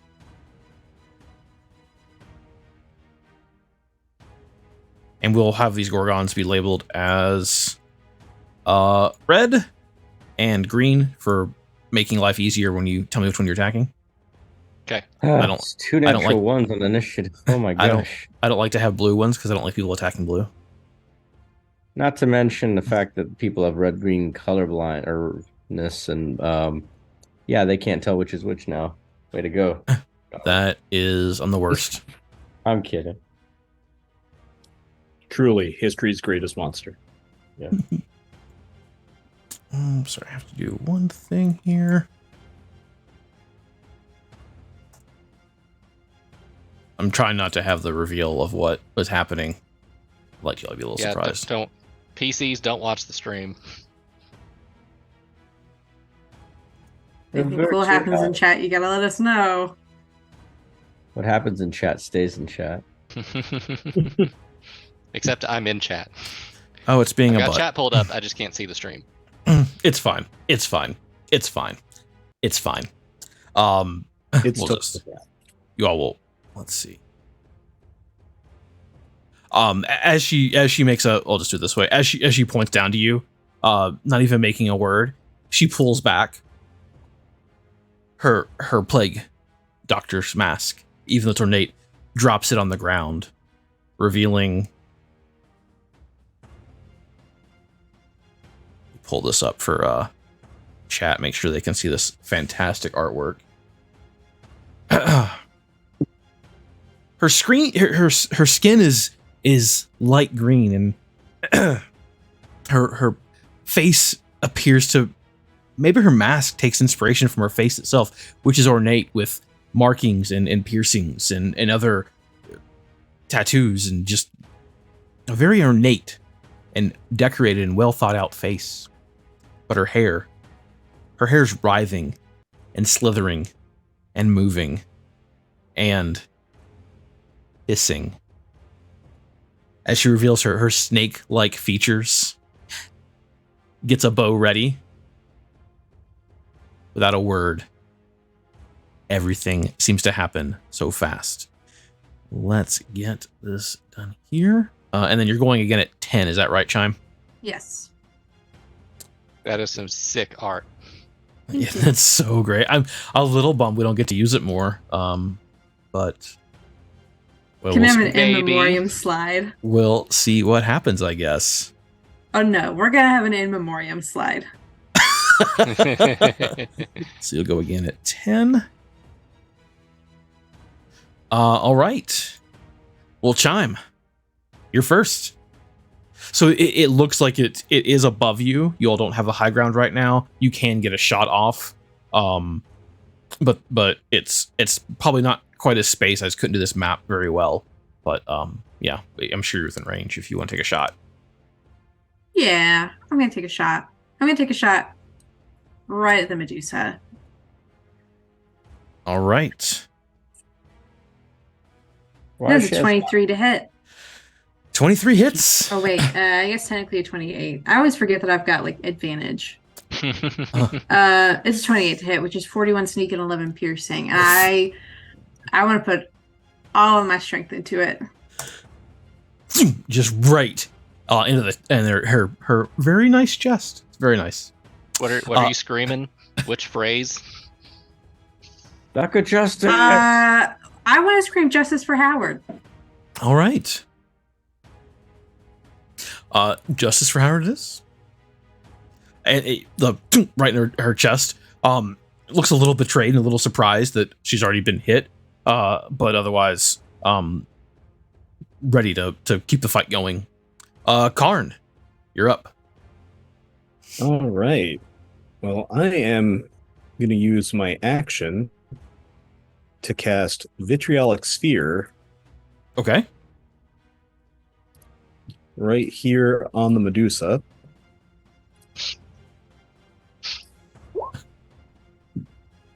So I point at a location within range, which is 150 feet, and a glowing 1-foot diameter ball of emerald acid streaks there and explodes in a 20-foot radius sphere. Oh, Each nice. creature in that area must make a dex saving throw. So if you're on her, it's actually going to be her and the Gorgon are going to be hit. Oh boy, yeah, one of the Gorgons, the left one. Correct. The Yeah. green one, yeah. Green one. All right. figured it- Nice. Saving But if you have throw. green color blindness, it's the left one. Green Uh, one. she fails. The Marquess fails, and the Gorgon also fails.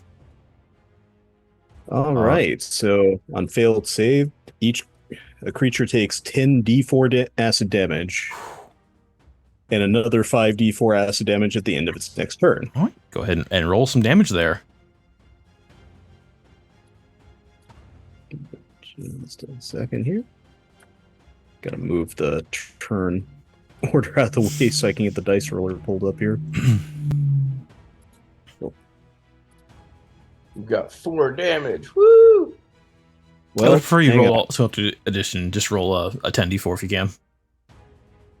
Okay. So, 10, yeah. You know, Yeah, just type 10d4. There you go. 24 damage. 24.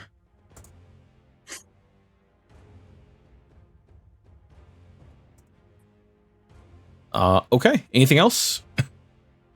And I'm actually going to advance my full move up to the stairwell on the left here. Got it. The one that is on the right is broken and busted. It will be difficult terrain for you to move through. I'm sure some of you have abilities to ignore difficult terrain, but I figured it was broken. I just couldn't tell for sure. yeah, I was trying to make it look different. Okay. Well, that's a good turn for you.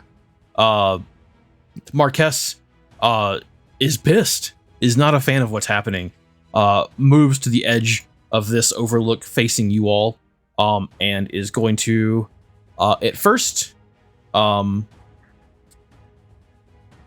let's see, how is that range?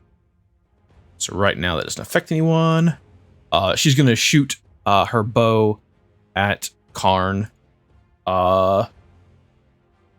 twice. First Wait, is she not trying to cast a spell? she is not. She's just shooting the bow.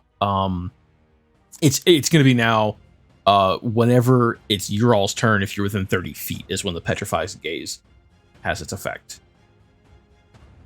So not like anything else. No spell. Okay. Second is an 8. This is a disappointing Nope. part. So 2 misses. Okay. That is the end of the Marquess's turn. But now her pets are going. Okay. And Well, she's going to take 5 more acid damage as a result of that. go ahead and that roll that spell. for both of them because they're both have that, and that we can get that done. If she survives it. 11. So 11 for the Marquess. Oh, I'm just using the same roll for both to make life easy. Oh, okay. All right. The Gorgon is charging its way towards you.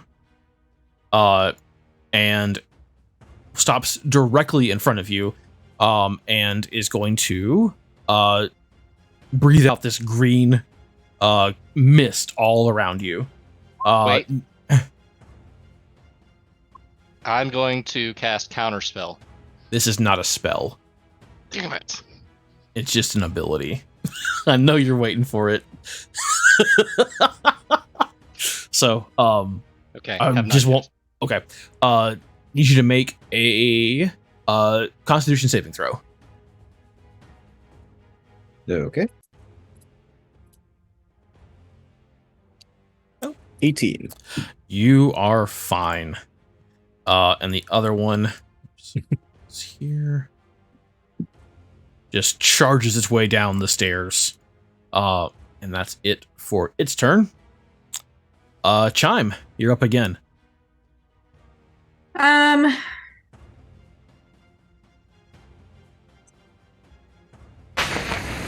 think I'm gonna shoot the Gorgon, or the Gorgon that's right in front of Karn.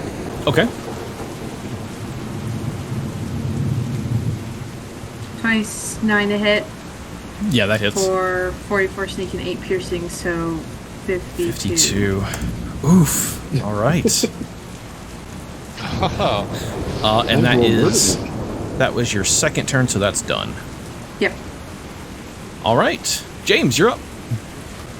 oh man. Okay. Oh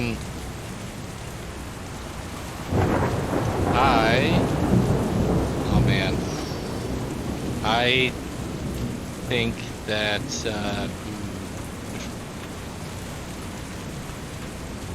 trying to decide which one I'm gonna go after.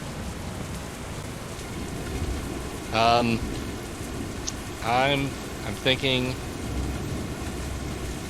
I think I'm gonna go after Medusa. I'm going after Medusa. Okay. I'm going after the Marquess. I'm pissed. I'm pissed. Probably fair. All right. Sorry, I gotta switch back to that. Okay, and 26. That. Let's see. How close are you? I can't see that word. Let's see. Oh, you're fine. Okay, 26 hits. All right, so that is 9 piercing plus 8 necrotic, and I am going to cast, or I'm gonna use this to where'd it go?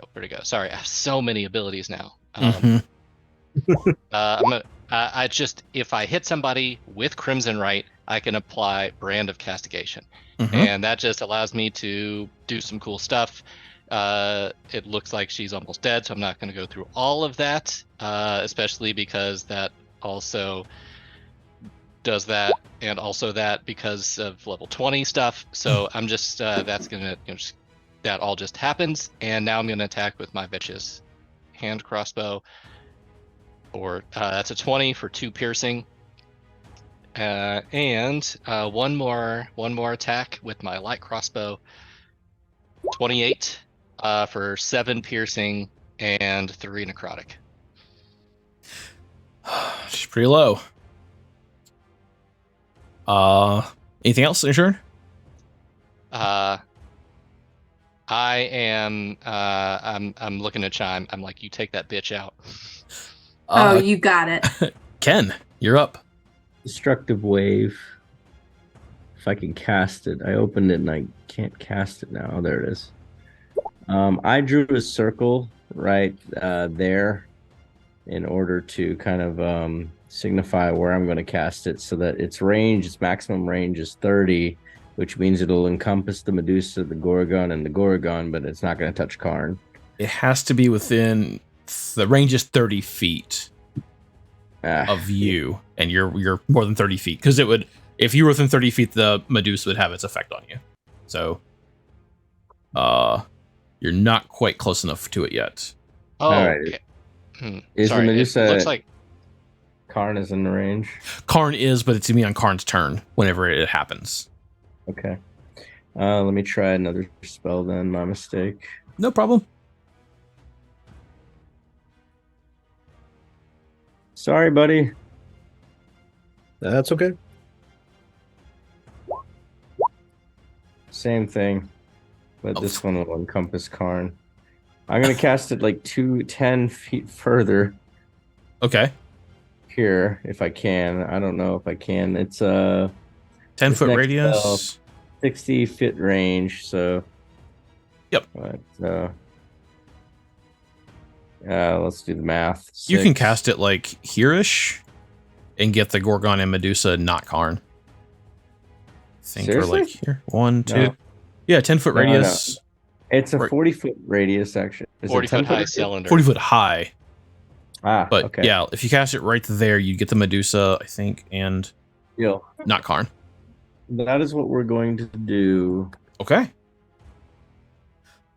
So the Marquess. Really? God, Yes. okay, 9 damage on a 40-foot high tower of fucking fire. All right. It's a Level lot, 5. Lane. Is it dexterity saving? Yep. Saving Yeah, throw. DC 14. Dexterity. She fails and is caught by fire and is gasping right now for a little bit of air as she's not doing great. The Gorgon also fails and takes the damage. Anything else?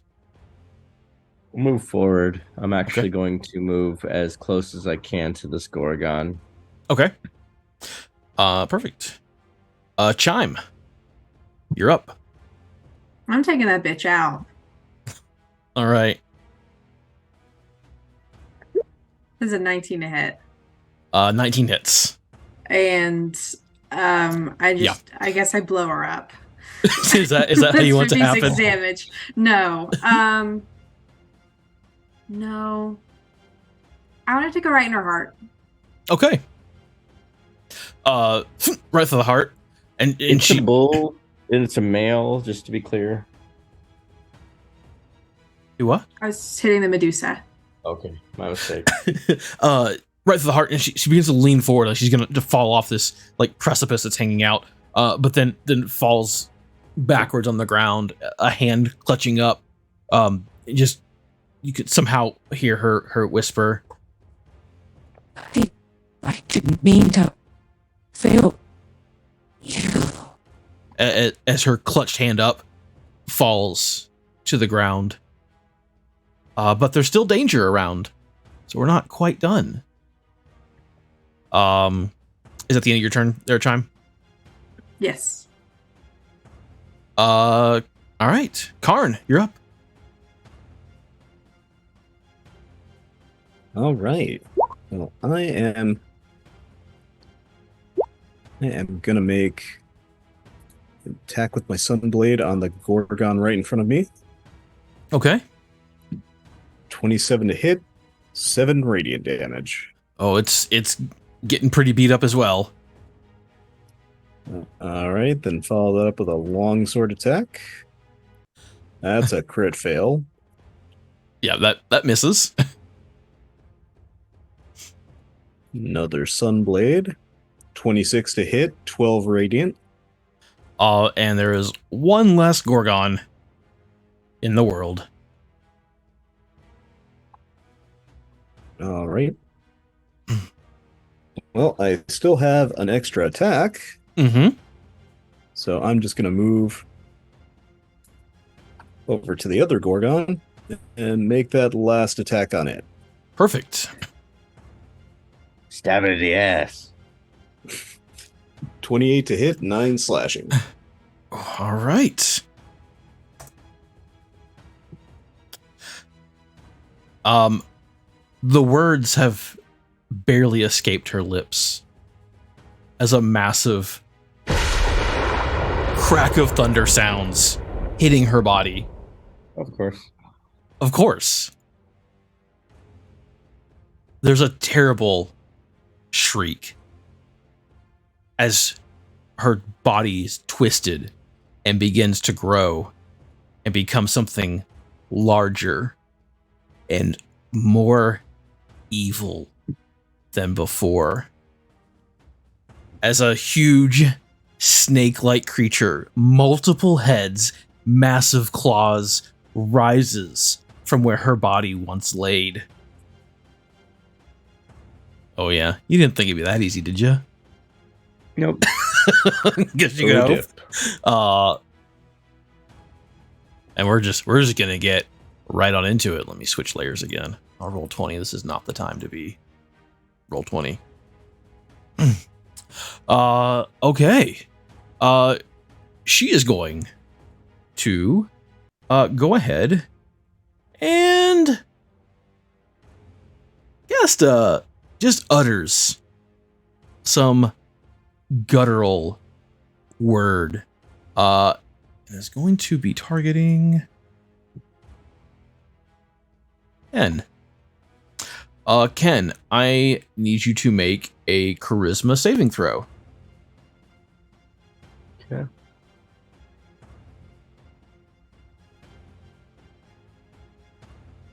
$27. Of course, you got 27. Suck it. Come on, let's enjoy this. This is awesome. That was a cool Do you hear spell. Ken This is say, really cool. biatch? It seems that the word she utters is so Yeah. profane and so just evil, but somehow the gods of justice know it's coming and shield your ears to where you don't Earmuffs. celestial earmuffs. Don't listen. Celestial freaking earmuffs. ears. I love it. I feel And- octopus tentacles going in my ears. Yay! I mean, that's weird. Yay. All right, that is her turn. The other Gorgon is going to didn't use it before. Is going to breathe its petrifying breath, and it's going to hit both Karn and Ken. So both of you need to make a Constitution saving throw.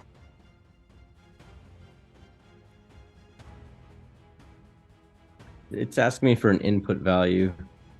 It came up. You got a 17. Karn got an 18, and you are Alright. both fine. James, you're up. All right, I'm gonna run up here. I can run 35 feet now with just my regular movement because of my weird chosen path. Apparently, I ran a lot. Cool.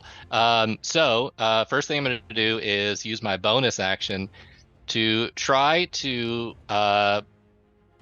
blood curse, and I'm gonna use blood curse of the binding. And I'm immediately going to amplify it because I have to, in order to try to bind something that is more than one size larger than me. And this is 2 sizes larger than me, so I'm going to do that. So let me throw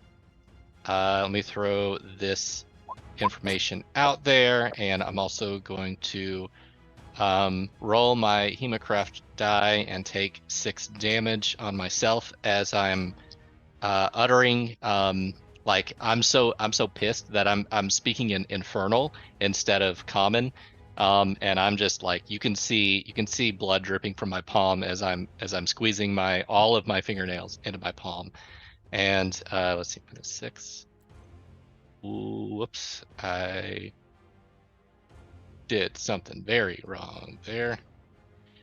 Whoops. Let's see, that was sorry.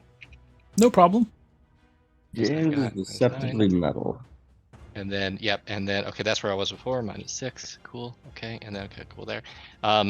Okay, so it is a...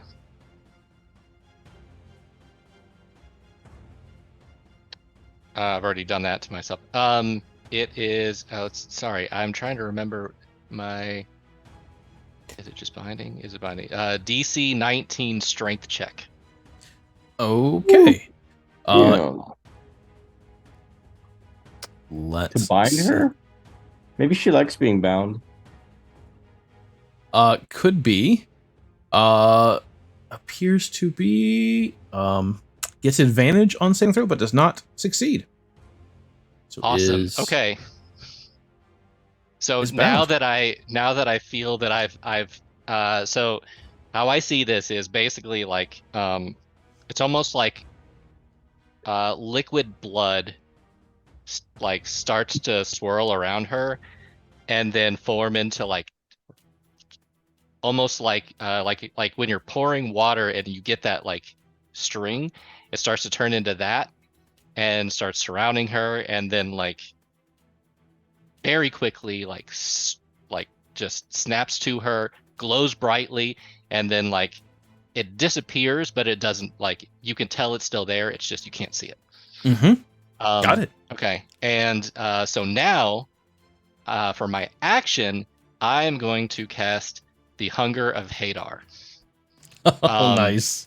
So on this Medusa abnormality, just right on her face, Right in the middle. I'm gonna open up a dark gateway to the stars. I am going to. I hope Celestial is listening, because I'm actually opening up a void to the Celestial, and a tentacle reaches out and starts to attack this thing with some stuff. So we have 2d6 cold damage. Well, what's the saving throw is what first? Sorry, spell save DC is 19. Jesus Christ. What is the save? Sorry. It is a, I forget. I see a dex on the end there. Dex it is. And gets advantage against saving throws on all spells. Gets a 21. Damn. Okay. So I try to do that, and I just can't get it to form. Okay, that is my action, and I get an extra attack. So I am going to just pull up my other hand and shoot a crossbow at it. And let's see, got to switch back over to the other screen and crossbow, and that is a nat 20. Oh, nice. For a total of 5 piercing. And I believe I get to roll my Hemocraft twice. Is that true? Because it's once for each hit, or once for each. Yes, if you get a crit, it's all your dice rolls you roll twice. Sweet. So that is nice. So that's 15 necrotic damage on top of that. Nice.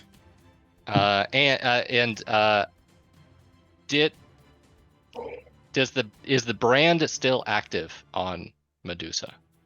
I'm gonna say no, because of the old body was basically destroyed. So I'm gonna go with. Unless you really want it to be. Yeah, let's go with that. So we can go ahead and keep. Yeah. Got it. Okay, that's it. Ken, you are up, and I need you to make a wisdom saving throw.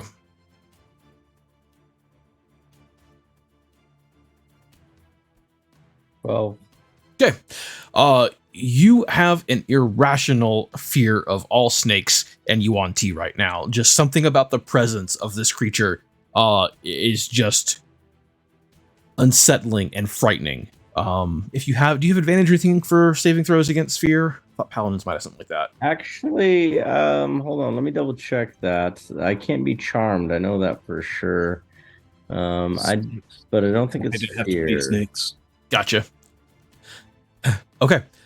So you are frightened of this creature. You could not advance towards it and need to make efforts to run away from it. Okay. All right. Can I at least attack this Gorgon? Let me look at the rules for frightened. It is. We'll pull this up. A frightened creature has disadvantage on ability checks and attack rolls while the source is fierce in line of sight, so you have disadvantage and you cannot move closer.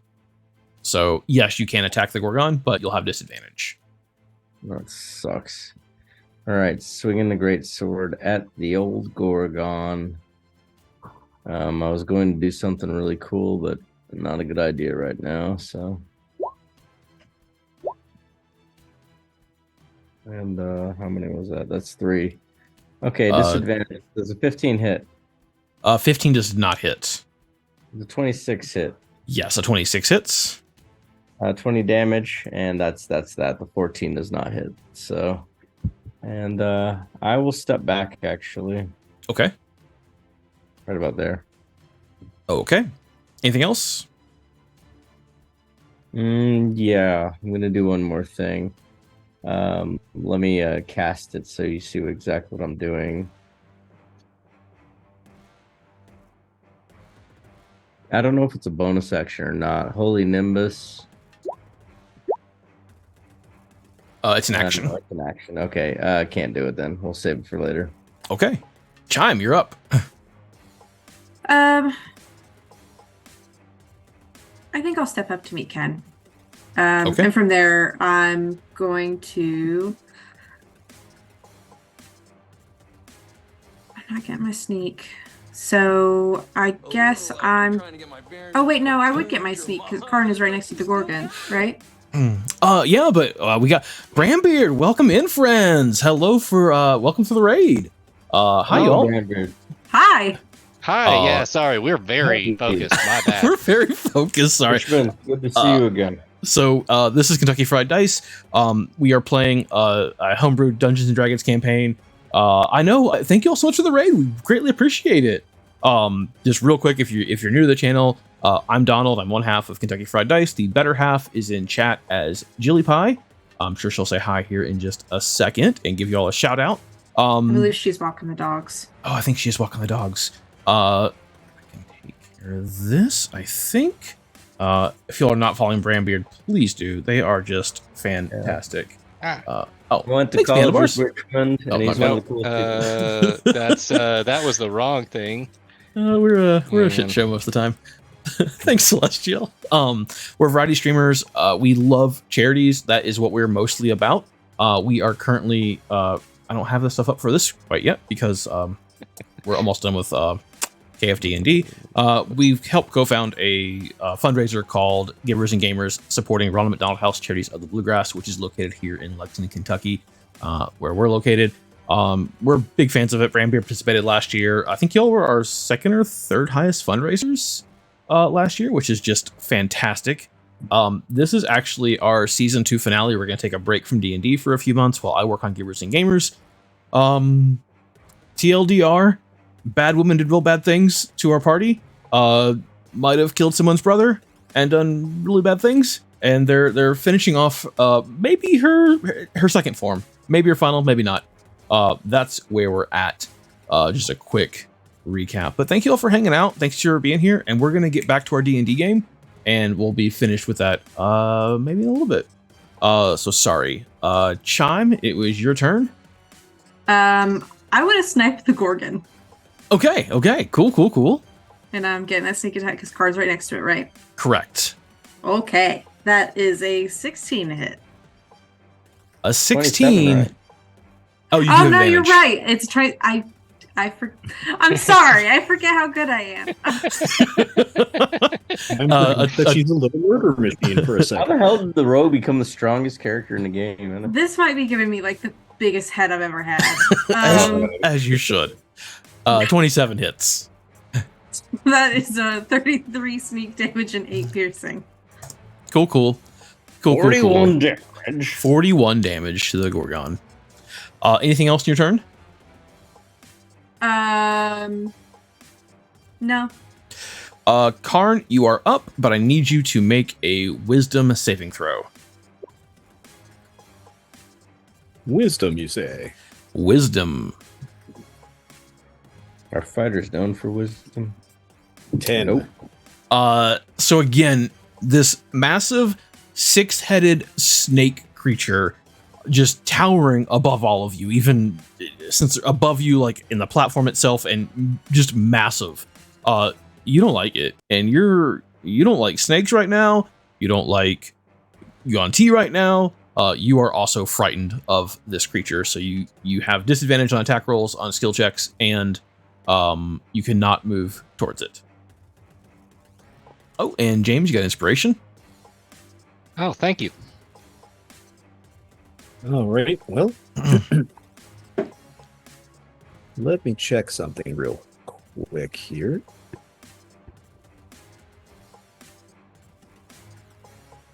Yeah, please do. Hang on just a second. Roll20 is being... Oh, okay. being a fighter of this level, I have 3 uses of Indomitable, which lets me re-roll a failed save throw. Oh, please do. One of those right now. So let me do that saving throw again.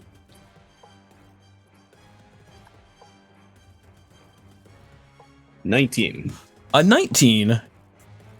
Your indomitableness comes through, and you are not afraid of the Marquess anymore. Dope. So yeah, normal Right. normal turn for you. Okay.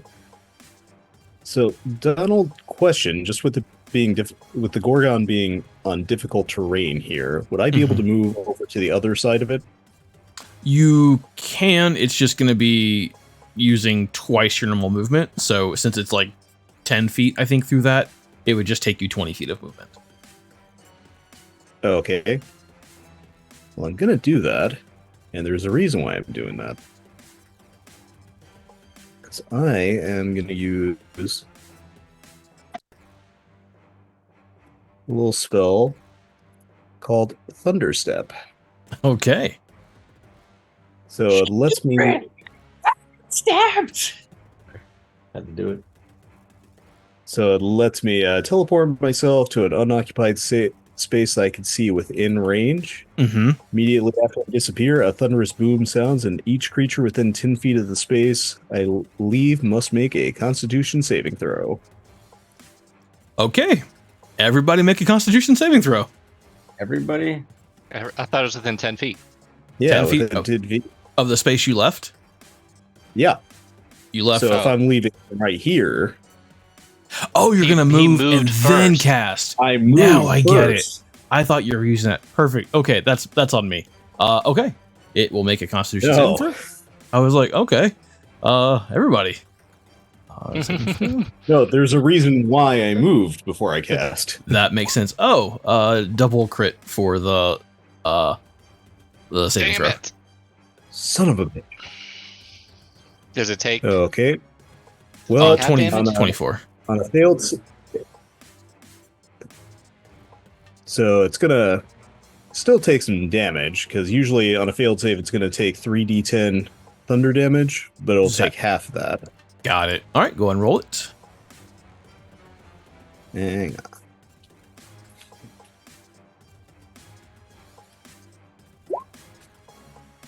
on. All right, so it's an 11 roll.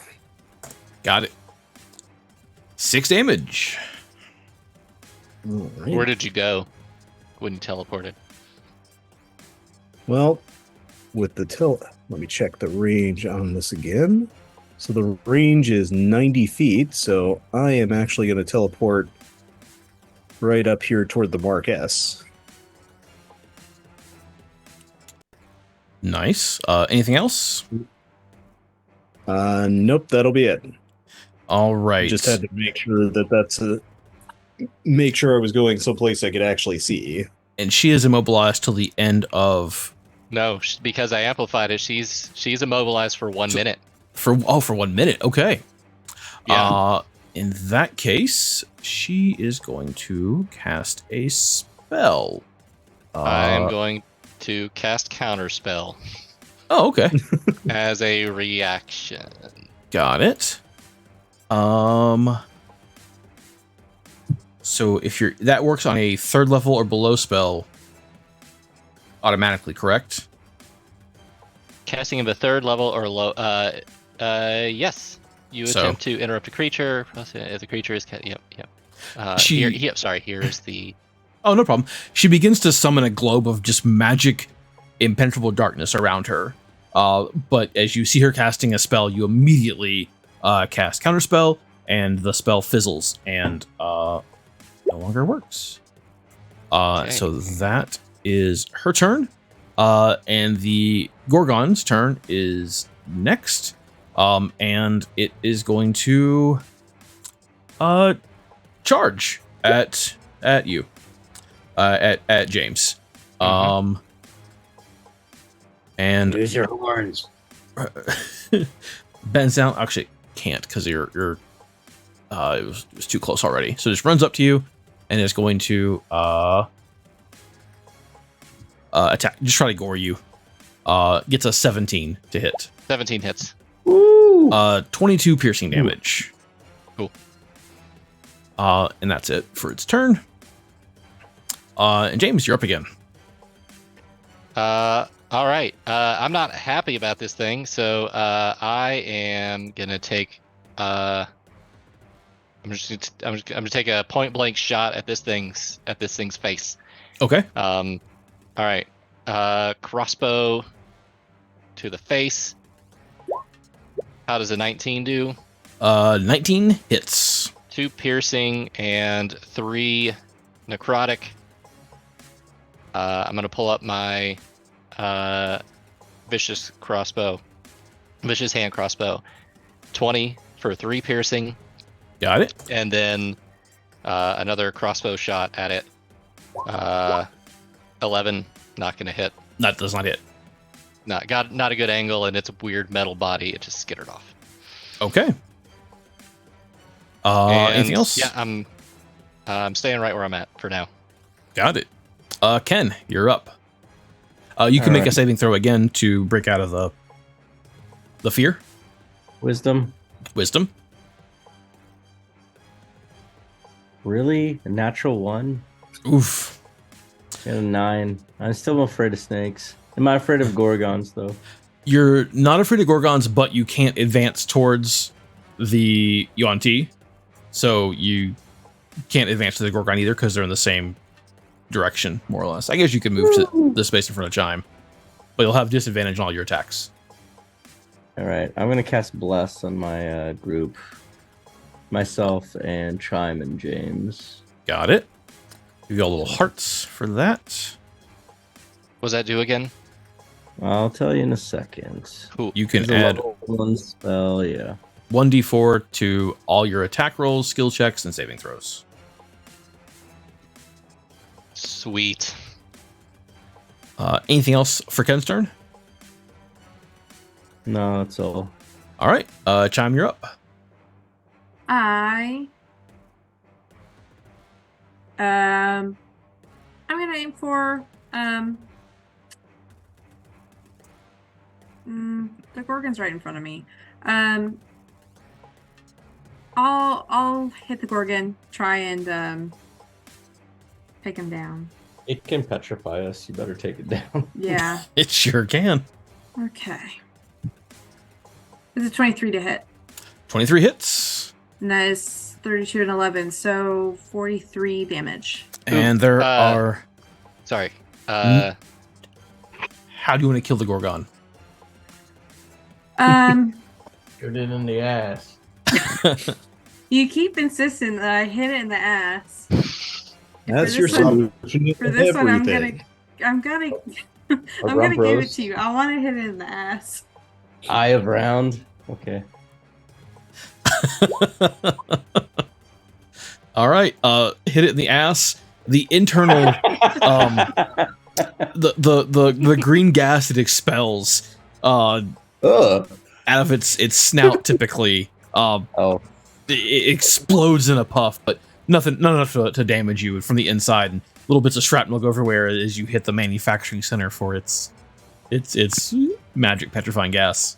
And there it goes. Dead. Anything else? I guess I want to give Ken a pat on the shoulder. Oh, nice. Ken holds a fist. You what? Holds up a fist. Oh, Fist bump. wait. Sorry, I've got a bunch of windows open. All good. Karn, you're up. All right. Well, I'm going to advance toward the Gorgon, Okay. and I'm going to make some nice little slashy attacks at it. I can dig it. So attack 1 with the Sunblade. So it does a 22 hit. It does. All right. Well, that's going to be 11 radiant damage. Attack number 2 with the longsword. 16. 16 hits. All right, that's 11 slashing. Whip back around with the Sunblade for number 3. 23 for 10 radiant damage. Oof. And one last go with the long sword, 20 for 8 slashing. Oof. All right. Anything else? No, I think I'm good for now. All right. She's gonna attack you back. Not a fan of that. Well, isn't Going- she bad? She's bound. She can't move, but you are now close to her. You're next to her. So Gotcha. she is going to first attempt to wrap her long snake-like body around you and constrict you, and gets a 28. That is going to hit. You take 17 bludgeoning damage, as well as 8 acid damage. And you are grappled and attached to her. She is now going Okay. to claw you twice. First claw attack is a 21 That's going to hit. for 13 slashing. Second claw attack is a 27 for 12 slashing. And then finally, all 6 heads are just going to try to bite you, and he just flurry of bite attacks. Gets a 24 on that. For 30 piercing damage and 19 poison damage. Jesus. Oh yeah. Yeah. You don't mess around with this one. And we reduce the Ouch. timer there. And James, you're up. Oh, and Ooh, you are okay. grappled currently. Okay.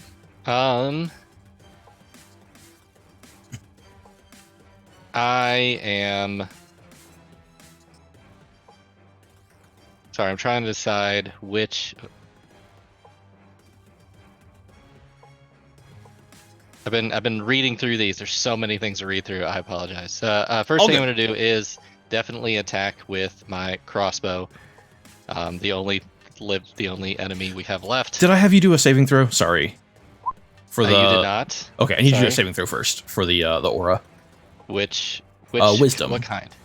Wisdom. Got it. I'm going to use inspiration, Okay. and it's a good thing I did because I would have gotten a 6, but instead I got a 20, Okay. which is You are a natural 20. not affected by the aura at all. Sweet. Okay. So my attack roll was a 21 That hits. for 9 piercing and 2 necrotic. And I.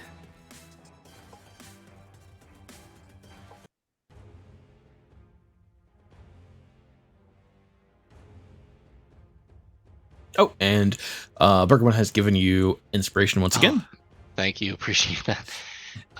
I would like. Oh, be sure I'm to gonna. add 1d4 to your attack rolls. Oh, Boy, cool. and that. That is helpful. I am going instead of my using my bonus action to shoot it with a hand crossbow. I'm gonna amplify. No, I'm not gonna amplify it, but I am going to curse it with the curse of the marked. And that eats up another maledict point for me.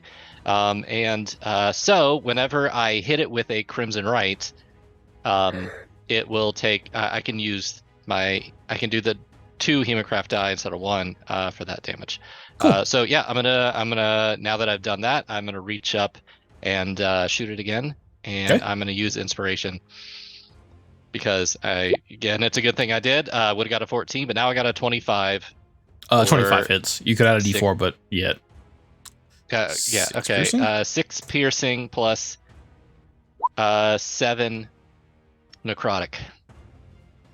You get. Oh, you got 2. Perfect. All right. you have one more attack? Nope, that was 2 attacks. Got it. And Ken, I'm done. I'm just gonna stick it right there. You can make your saving throw again for the aura. Okay. The bar that gives us everything we can do is not showing up for me right now, so I have to open my character sheet and pull up saving throws. Oh, are you clicking on your token? Yeah. Oh, weird. Roll20 is just doing his thing. James has another inspiration.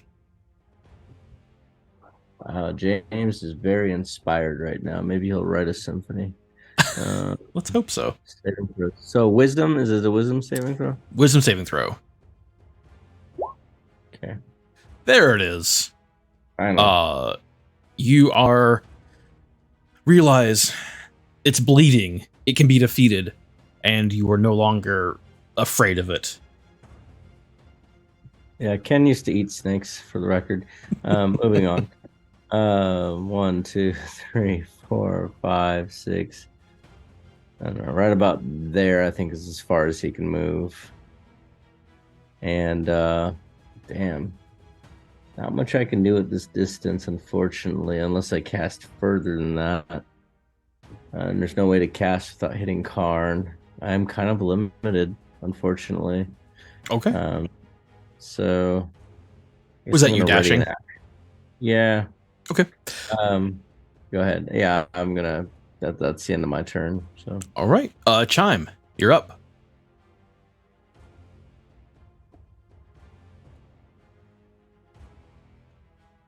Oh, you're muted. Sorry, I had a cat trying to eat my dog's toes and it was loud. Anyway, before Ken goes, I want to just tell him, like, go get him. And then I'm gonna do my thing.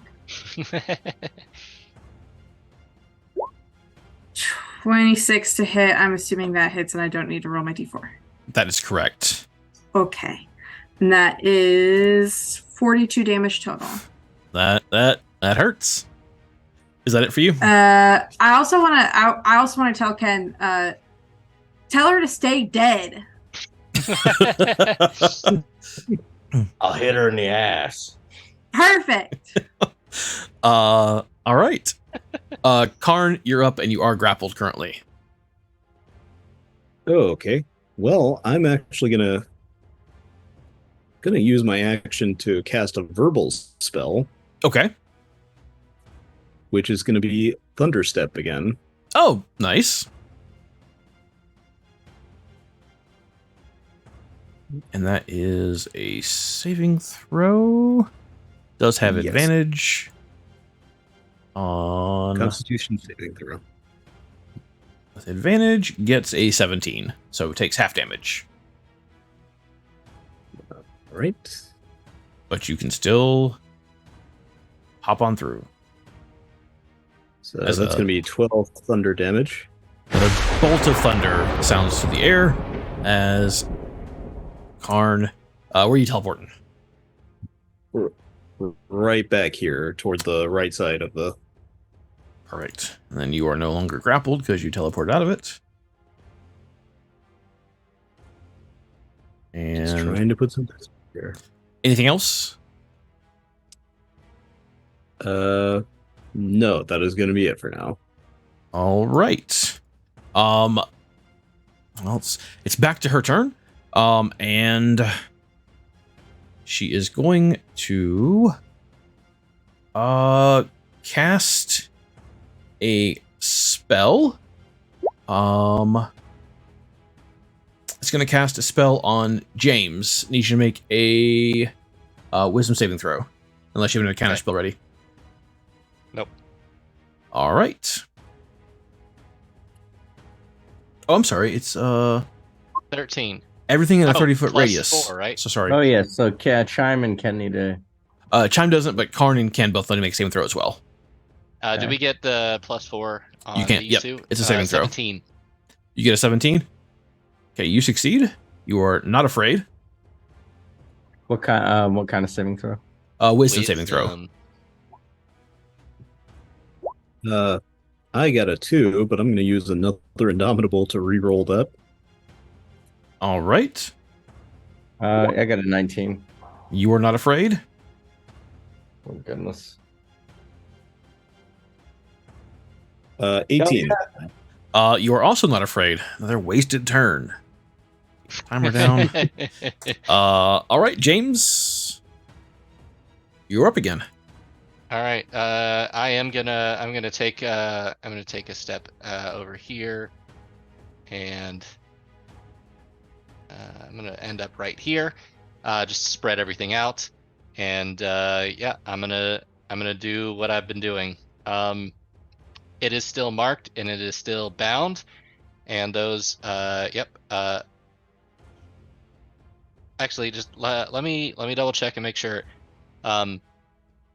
Until the end of your turn, whenever you hit the cursed creature with so it's not marked anymore. That is done.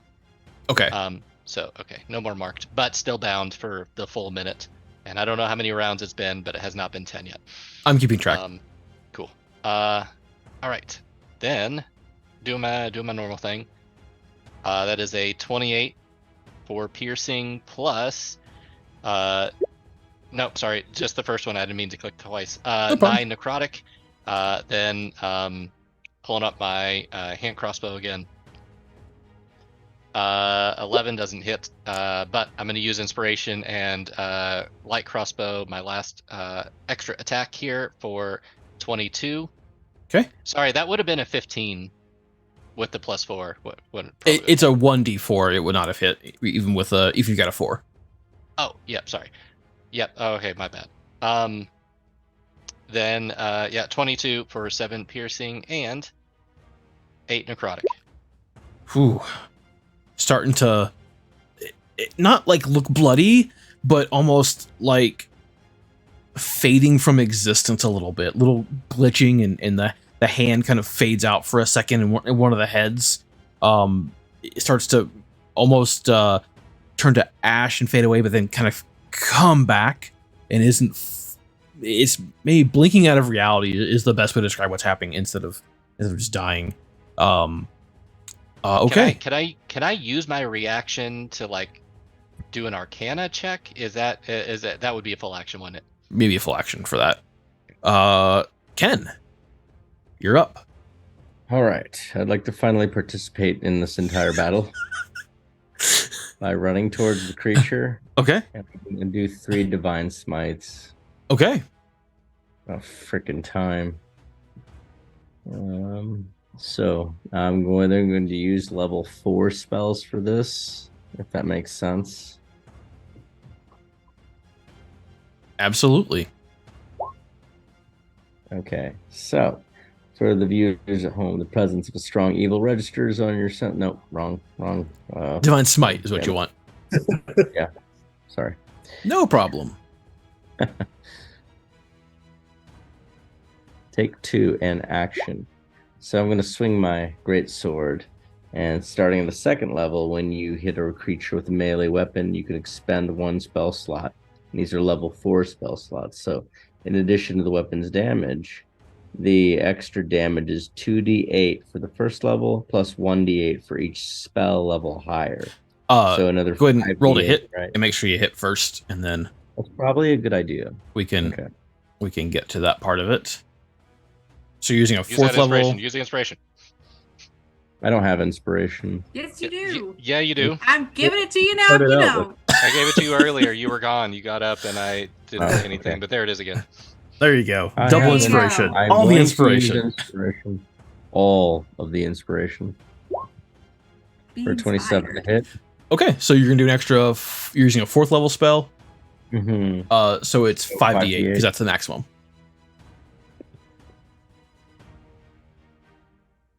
Really? Okay. So 30 damage. All right. As your great sword, powered by the divine energy given to you by the gods of justice, pierces through the flesh. How would you like this creature to die? I'm gonna stab it in the ass. Cool. All right. So a It's like Gorgons have an ass, though. That's a This massive one has a fine ass. stabbing in the last round, almost cutting the Marquess into two distinct pieces, the top and bottom, as you slice through her snake butt. But as the sword begins to get resistance, it has a clean cut through as her body turns to ash and fades and just lifts up into the night sky as the rain and thunder all around you come down, and you can look out over the city itself, which is mostly on fire. The screams of the Yuan-Ti guards have stopped, it seems. And for now, it seems as if Brownstone is no longer under the control of Dragonbane and his minions. As we leave, I'm going to pour the oil in as we're leaving, and then right when it ends, I'm going to drop a lantern on it. Okay, so just a huge beacon of fire. Is that what you're going for? I'm going to torch this motherfucker. Oh, okay. I mean, it's mostly made of stone, but you're able to But you can burn the whatever this body thing is. That All right, yeah. Well, like, we're gonna pour the oil on the ashes. What's left? You know, fuck it. I'm just gonna take this oil home, and I'm gonna use it for cooking. Okay, that's also a good idea. All right. God damn it. So I'm gonna walk up and just spit on the corpse. It's mostly faded off into somewhere else. There's very little ash or corpse left. Can I do an Arcana check now? Yeah, sure. Okay, I'm gonna use inspiration on that. Wait, I don't have inspiration anymore. Okay, let's see. Do. Oh. Me and Ryan both gave it to you. Oh, my bad. I'm gonna use Gave inspiration you on that. inspiration after you used the last one. Arcana check. That is a 20. Instead of dying, it was likely returned to another plane of existence. As if this was not its original plane. I want to rip up her garden. All right, garden destroyed. Let's get out of here now. In D&D, if you kill something that is not native to the plane, is it banished from the plane for a while? I don't know. I guess we'll find out next season. Oh my god. Cool. Are we gonna can we search the fort?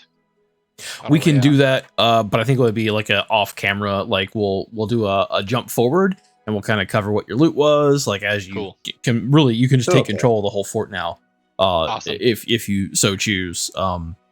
As the townsfolk have beaten back the other Yuan-Ti defenders and whatever human guards are maybe in the service of Dragonbane, it appears that they have switched sides. I've realized the oppression and what's happening to the people, humans and other humanoid creatures that were not half snake, half person. And seems that they have risen up against their oppressors, and Brownstone is now free. And we will deal with that next season, which will be our final season of this campaign. And we'll pick that up sometime in March is my best guess right now. So if you love D&D, you have time to catch up, though, on our YouTube channel. We have some. And most importantly, there is an amazing comic done by Burger Bun, a.k.a. Bethany, a.k.a. Chime, which you can check out, which I've meant to put a link in chat for the last couple of weeks, month or so. I haven't, because life has been what it is lately. So we'll be back again with season 3. Eventually, we'll be still streaming. However, Jillian will be doing a lot of streams next week for the Good Giving Challenge in support of Glean, Kentucky, one of our favorite charities. So make sure you tune in for that. We'll likely get, thank you, me, Handlebars, put that in. We'll be getting, I think the Jilly Pie Driving Academy will possibly do next week. So make sure you tune in for that as Jillian tries to conquer Burnout Paradise using her elite driving skills by hitting stop signs and other vehicles. It'll be just a great time had by all. Vroom Vroom is right. This is way later than we normally stream because we like to be in bed, but we don't have to work tomorrow. Thanks. Fake story about pilgrims being nice. Super. Great if you want. Bro, I was at the Smithsonian a few years back. It was I can't think it was a Museum of American History, and there was this rock. It was about like this big, and it said Plymouth Rock, and I'm like, man, why people put any fucking thing in a museum? I was like, Lord, it's really You just really a do. rock. Yeah, Yeah. rock. The Plymouth Rock is not that big. It's smaller than the table my laptop's sitting on. Yeah. So what you're saying is when they pulled it into the Smithsonian curator just said, "I got a rock." Oh, Like, I'm done. fuck it. You know, I'm people will like they'll like pay homage to anything now, you know. Whatever. We're gonna head over to Ruel. Looks like he has just started streaming. He's a board game streamer. Super cool dude. So if you're not giving him a follow, please do. And we will see you all next week with some streams and our D&D friends. Maybe we'll do a one shot, but we would like to do a behind the screen stream at some point where we're just going to talk about what's happened this last season and talk about some of the game stuff, the game within the game. So we hope you can make it back for that. That's all I got. You got anything else? No. This See you in awesome. March. All right, yeah. Yeah. All right, y'all. Well, have a good night, everybody, and we'll see y'all next time. Bye.